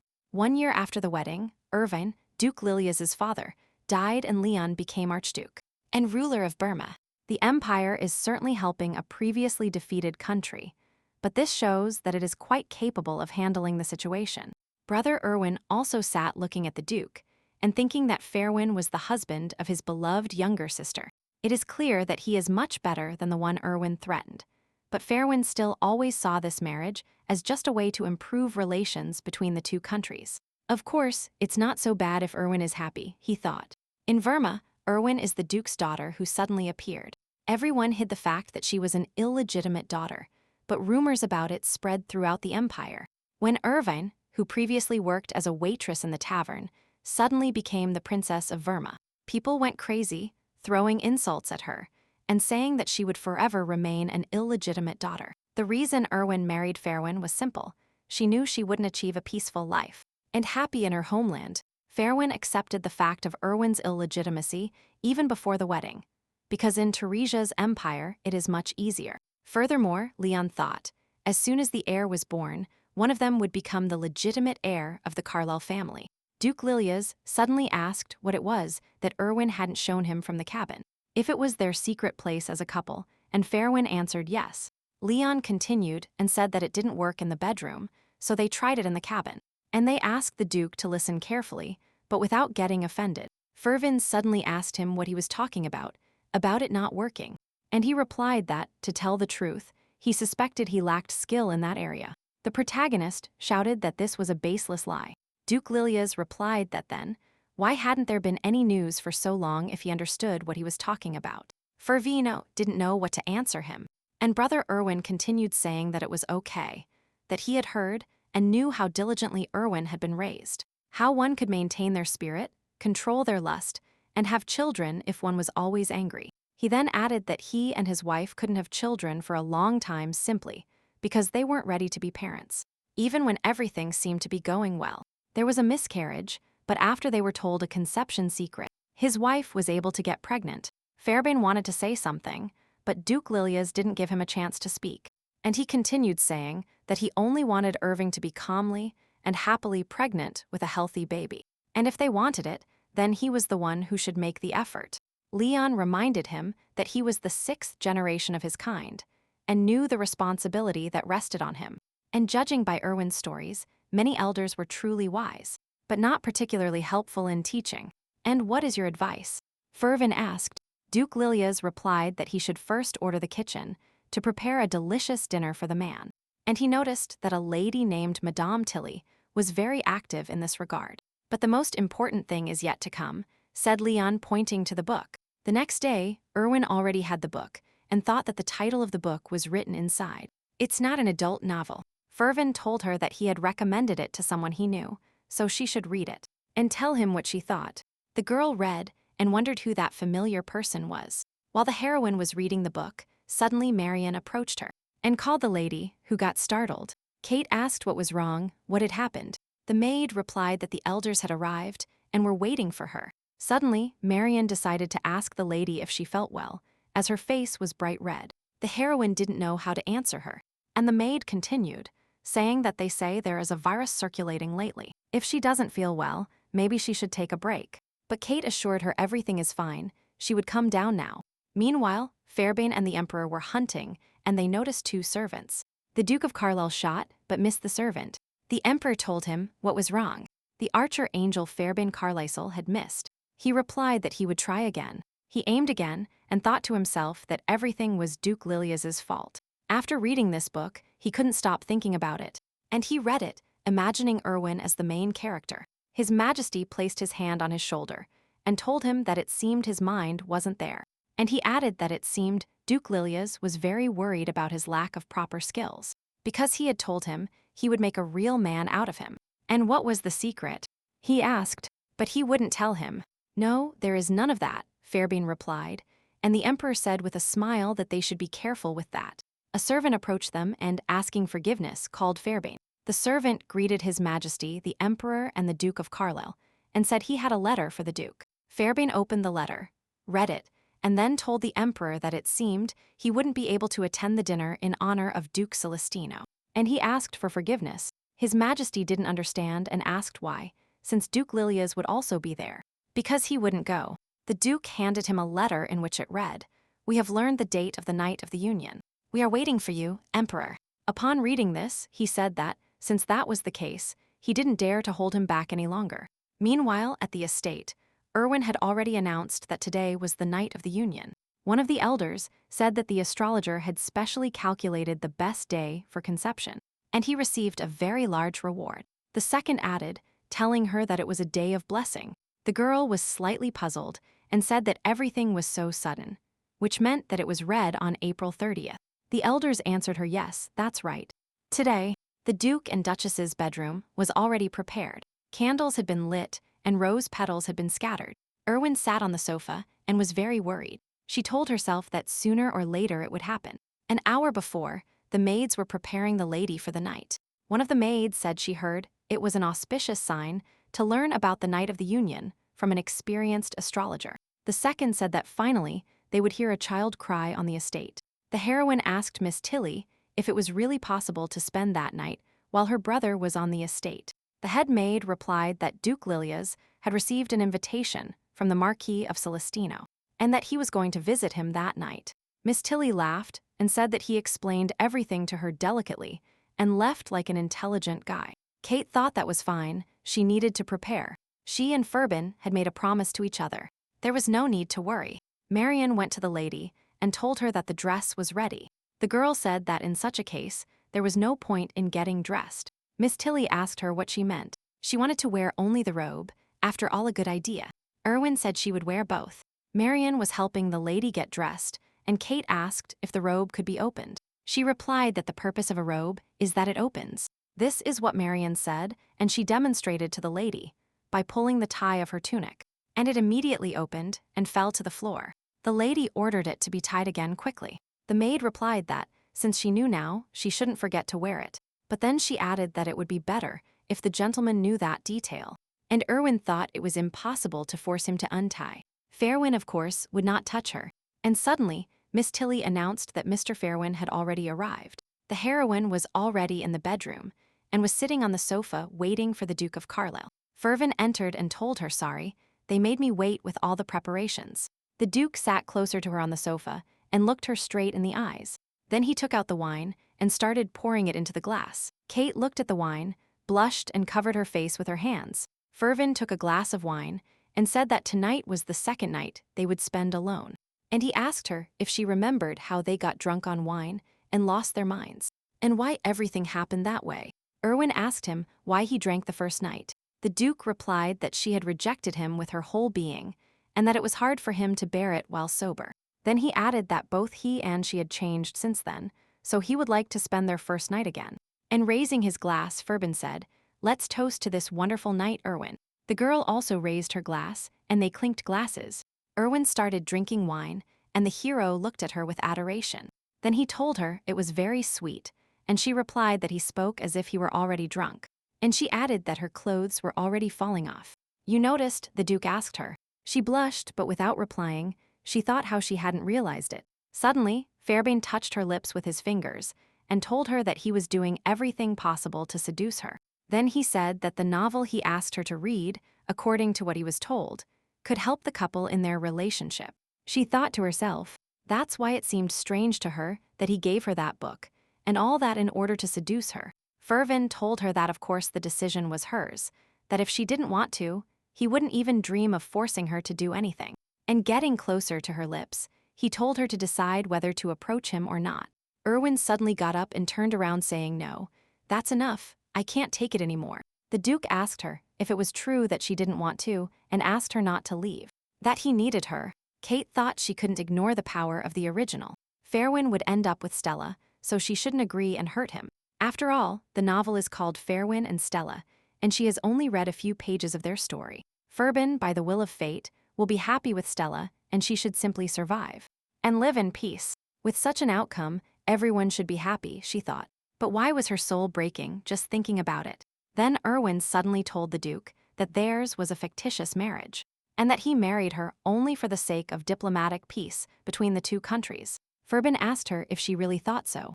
Kate sat on the bed, closed her eyes, and told him not to look at her as if she were about to cry. She asked him if he had heard what they were saying, that the Carlisle marriage not only didn't want children, but couldn't have them, and they blamed him in particular, as if he had withered like the branch of a tree. Erwin told him not to be fooled by people who say they don't know his situation. It's their business. The Duke took her hand and said, "It's true, they know their family situation better than anyone. But does she know how much he cares and how much he desires her? He said that, of course, if she doesn't want to, then nothing will happen. They will simply go to their rooms and forget everything. But you desire me too," said the Duke of Carlisle, taking her hand and placing it on his chest. She didn't answer, and then he asked her, "I don't attract you." The girl objected, saying that this is not the point. Fervin told her not to make an idiot of him, but suddenly she hugged him around the neck and kissed him. Fervin Carlisle was hurt by Irving in the heart and closed himself off. He will not forget the cold look she gave him on the day of their first meeting. But the Duke slowly began to change, day by day, because of her. While Irving Lilias was thinking about all this, a detail was missed, that the heroine herself changed along with him. Erwin sat on his lap and said she really desired him. The Duke looked her in the eyes, and a moment later threw her onto the bed and lay down on top of her. And after Fervin told her, "So fast, I am all yours," early in the morning, the girl woke up and started doing pull-ups while lying in bed. Then she opened her eyes, and when she moved, her whole body ached and she moaned. Suddenly, turning over, Fervin Carlisle, naked, hugged her. She looked at him and blushed, thinking who would have thought that such a serious man could be so passionate at night. But suddenly, he took her hand in a lock. She was surprised. Then she wondered if he was really asleep. Fervin smiled and said that he woke up from the kiss of the fingers. He began to hug and squeeze her. The girl asked him to let her go because he needed to run some errands, and she also needed to get up. Fervin replied that Alfred hadn't arrived yet. But suddenly, out of nowhere, Alfred appeared and told the gentleman that it was already time to get up. Even if he got up and got ready now, he would still be at least 10 minutes late for the palace. Irvine and the Duke looked at the door alarmed, and there, behind the door, Miss Tilly called Alfred, reminding him that she had told him not to bother them. Fairbank got out of bed and said it was impossible to be late, especially today. The heroine also got up, but felt pain in her sides. The Duke got worried and asked what was wrong with her. She replied that someone had been following her all night and that she was tired. He asked her if everything was fine, if she had any bruises, if he could give her a massage. The heroine replied that it was not necessary. Marian could do it, but she had to go anyway. Fervin suddenly asked if she had become useless after that night. That was all she was required to do. He would be upset. "What are you saying when I was thinking that?" Kate objected, but the Duke continued and said that he had given her everything he had, and now she was throwing him out the door after such a sweet night. And he was sad. She told him to at least pretend he was really sad and that he should try again. Fervin said that instead of giving her a massage, he kissed her on the lips. Then he left, saying goodbye, "See you tonight," and asking her to take care. And he added that he loved her, and the heroine stood up in shock at his words. Then she told him to leave now. Otherwise, Alfred would get tired of waiting. He told her that words don't help and cannot bribe her. "I'll be back soon," said the Duke, and closed the door behind him. The heroine touched her lips as if he had just kissed her, and told him that she loved him too. A few days later, the farewell ceremony for Duke Leon Lilias began at the Imperial Palace. The Duke and Duchess of Carlisle were heading to the Emperor's palace. Fervin asked the heroine what she had in her hands. She replied that it was a gift for her brother on his departure, clothes for Emily that she chose along with Marion, and a handkerchief on which she herself embroidered his initials. The Duke looked at the handkerchief, and the heroine said it seemed like too much, that she didn't even know if he would like it. Day, Fairbairn told her that the handkerchief had his initials embroidered, and that he didn't think she should worry. Then, blushing a little, he said that he would also like to have a similar scarf. Erwin looked at him, surprised, and blushed even more. The servant informed them that they had already arrived at the palace. Fairbairn extended his hand towards his wife, but Duke Lilias interrupted him and told him wait. Then he asked the Duke of Carlisle if he could at least accompany his sister today. They walked, and Erwin told her brother that they hadn't seen each other for a long time, so she hadn't been able to take proper care of him. Leon asked her why she was apologizing. They had already spent enough time together. Besides, she had bought enough gifts for Emily. She said she had also bought his gifts and would give them to him before leaving. Brother Erwin patted her on the head and told her she had a very good sister. When they entered the hall, Fairbairn was already there drinking wine. Duke Lilias smiled and said that this meant that Fairbairn restrained his anger every time he generously allowed him to be close to his sister. Kate asked him again if he was talking about Fairbairn. Leon replied that the whole empire knew that her husband was the most jealous man in the world, and then he offered to dance as proof. The Duke of Carlisle glared at them angrily, holding a glass of wine in his hand. While they were dancing, her brother told Irvine that in Burma she constantly stepped on his feet. She didn't even think she had become such a good dancer. Count Rune would have been proud of her. "I dance well now, brother," said the heroine. He replied that it was true. It was noticeable that she had tried. The best musicians in the empire continued to play their wonderful melodies. Duke Lilias and his sister, Irvine, continued dancing. Meanwhile, Fairbairn kept his eyes on her. The heroine thought to herself that he was still standing there drinking. What if he got drunk? Wow, Kate thought, the way he looks at you is scary. But suddenly, the heroine started having a coughing fit and couldn't stop. Brother Erwin got worried about her and asked what was wrong. She thought she must have been so excited that she started coughing. Other guests started approaching her and asking if she was okay, but Erwin couldn't say anything because she kept coughing. Suddenly, the Duke of Carlisle, scared for her, rushed to her. He offered her his back and told her to sit down. "I'll take you to the bedroom." The heroine replied that she could go by herself, but Fervin shouted at her to stop behaving badly for no reason. "Okay," Erwin said and sat on his back. The woman standing behind her, watching her, said, "Oh my God, it looks like the lady is suffering from morning sickness."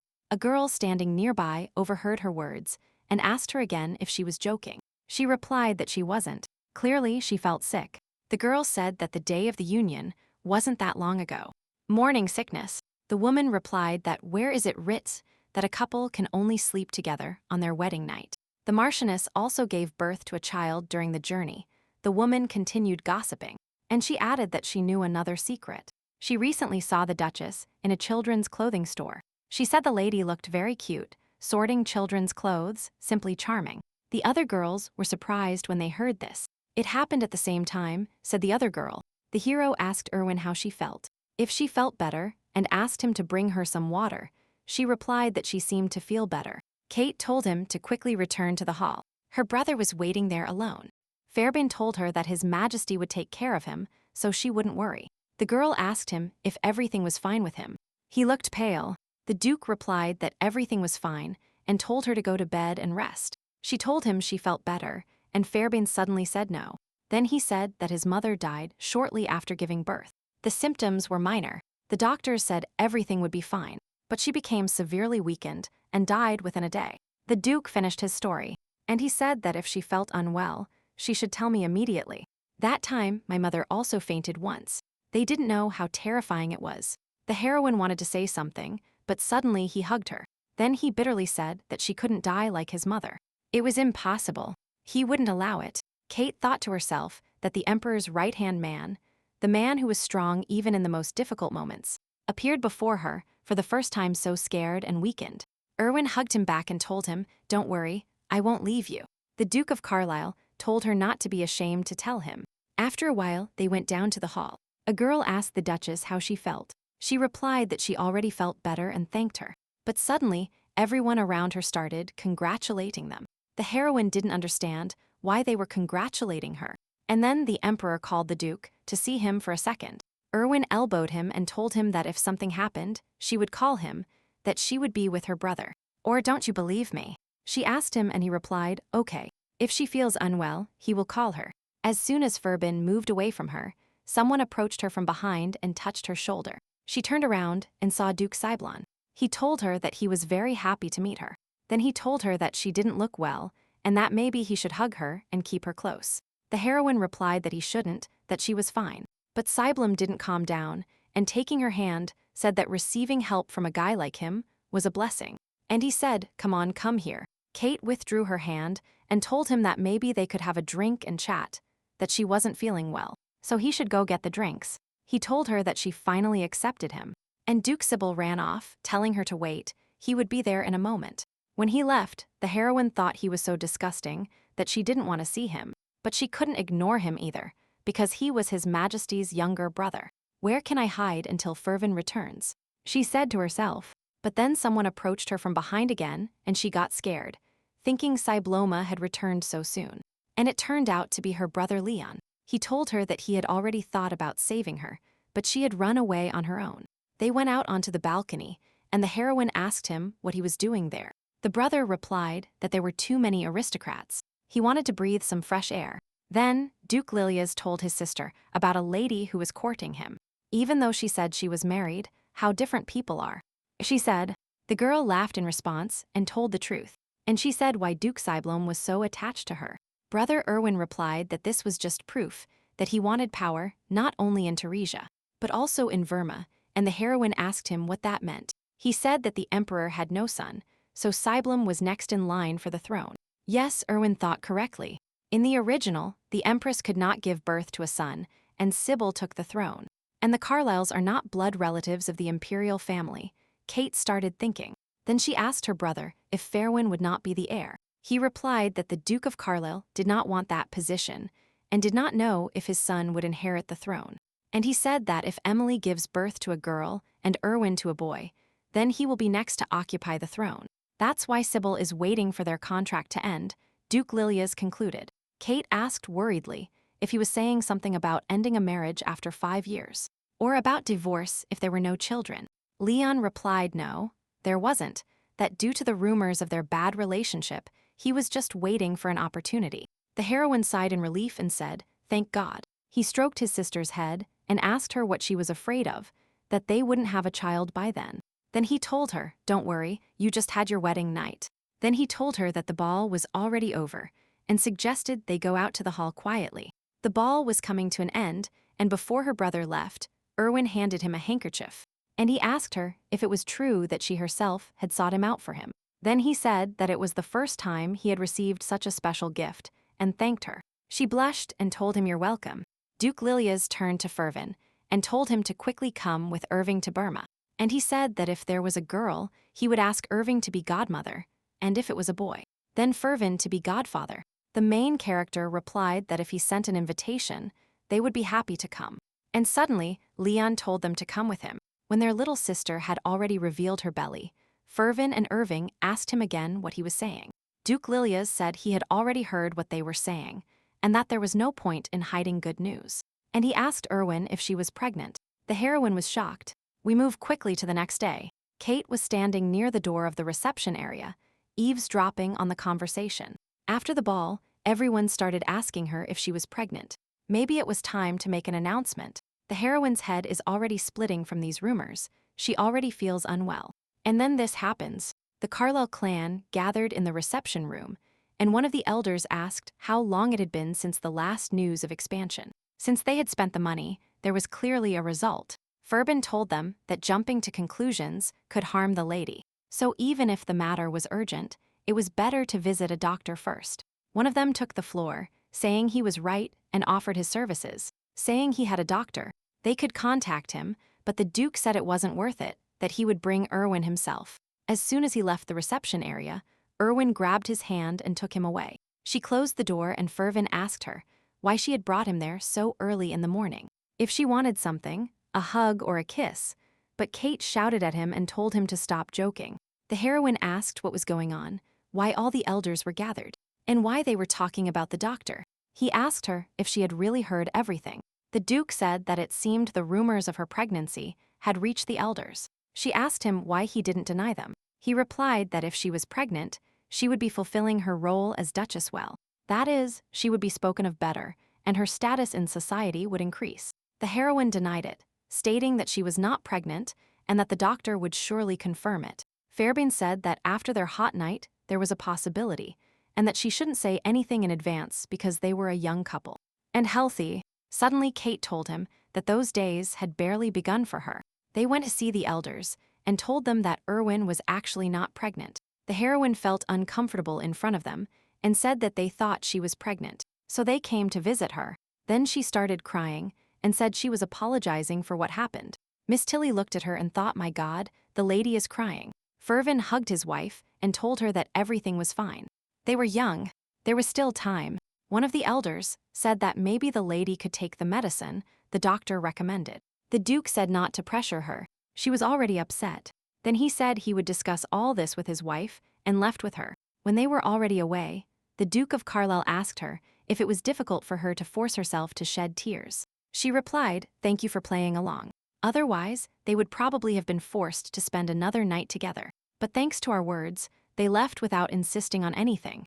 And he added that he was glad it all ended this way. It was hard because those around her seemed to have placed too many expectations on her. Ferben sadly asked her if she really didn't want children, and he asked her to honestly tell him that if the issue of heirs made her feel uncomfortable, he didn't want to either. "Or are you still disgusted by the idea of having a child of mine?" asked the Duke. She looked at him angrily. Then Kate replied that is there any woman in the world who spends the night with a man she hates? He told her that meant she liked him, so she spent the night with him. The heroine asked him that she needed to talk about everything, and the Duke replied that if she didn't tell him, he wouldn't know. Erwin thought she would lie if she said she hadn't thought about having children with Fairwin, but she wasn't ready now. And then the Duke told her that the issue of heirs was no longer of the utmost importance now, that he knew enough about him and about her. The heroine smiled and hugged him, thanking him. Fervin told her that having children before marriage was too hasty a decision, that they didn't know each other as lovers, and that they had missed out on a lot. After all, one can always start over, as lovers usually do. Right? The Duke asked her, looking into her eyes. Fervin, just as he promised, began to behave towards her like a young man from the beginning of the relationship. Every morning, he went to her bedroom and kissed her on the forehead.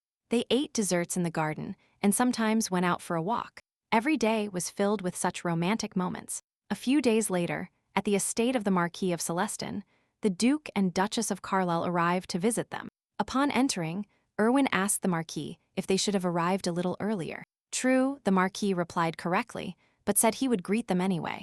The Marchioness said that the Duchess had a very pretty dress and asked for it from Madame Burton. The heroine replied yes and sent it to her. When they entered the main hall, someone called out to the Duke of Carlisle. "How long has it been since we last saw each other?"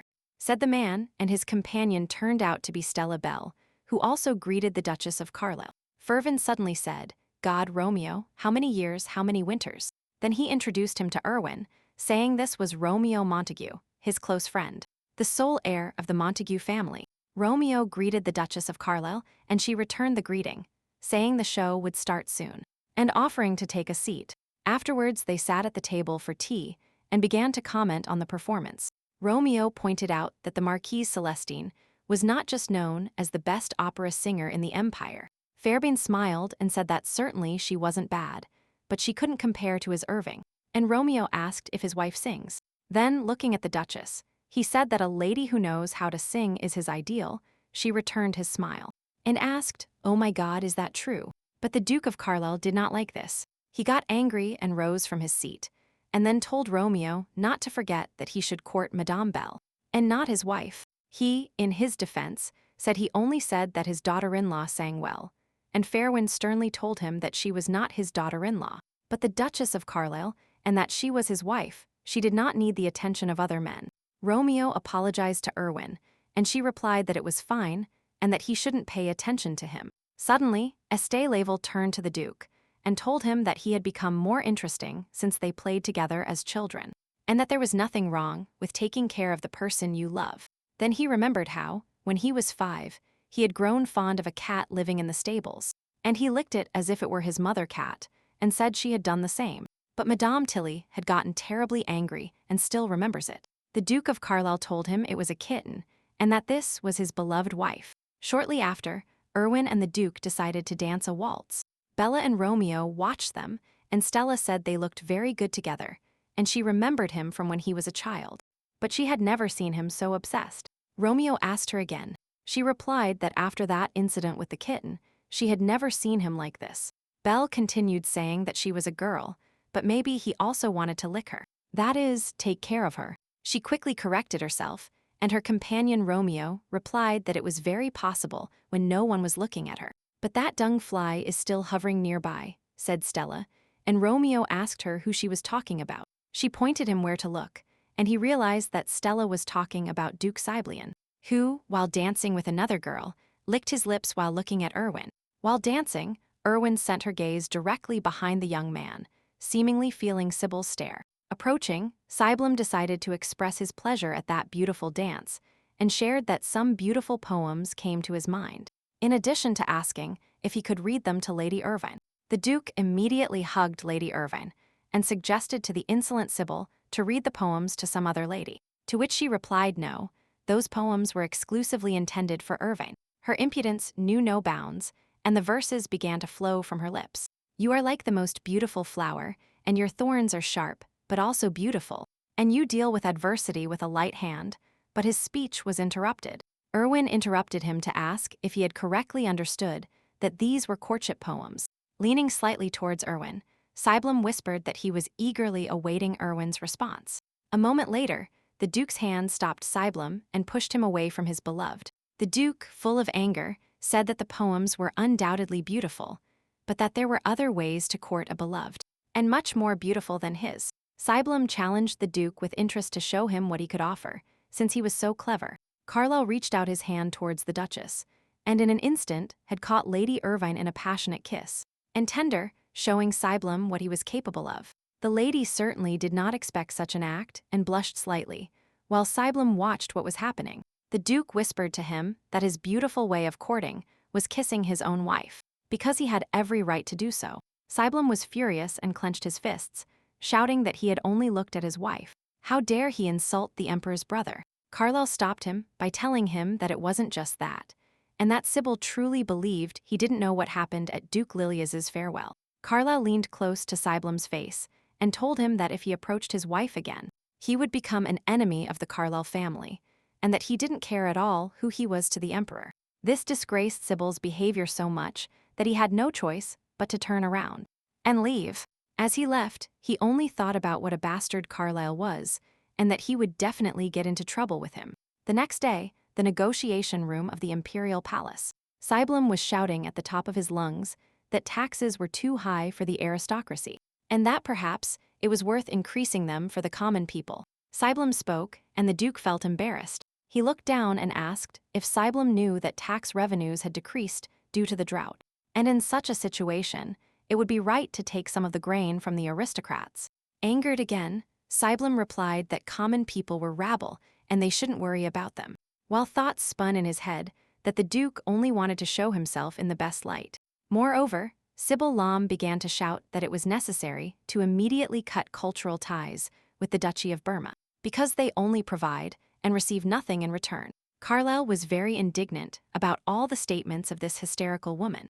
Everyone around us was very aware of the misfortune that Sybil himself was causing in this circle. Carlisle decided to remind Cyblum about that party, which was nothing cultural, to which Cyblum replied that it was all slander.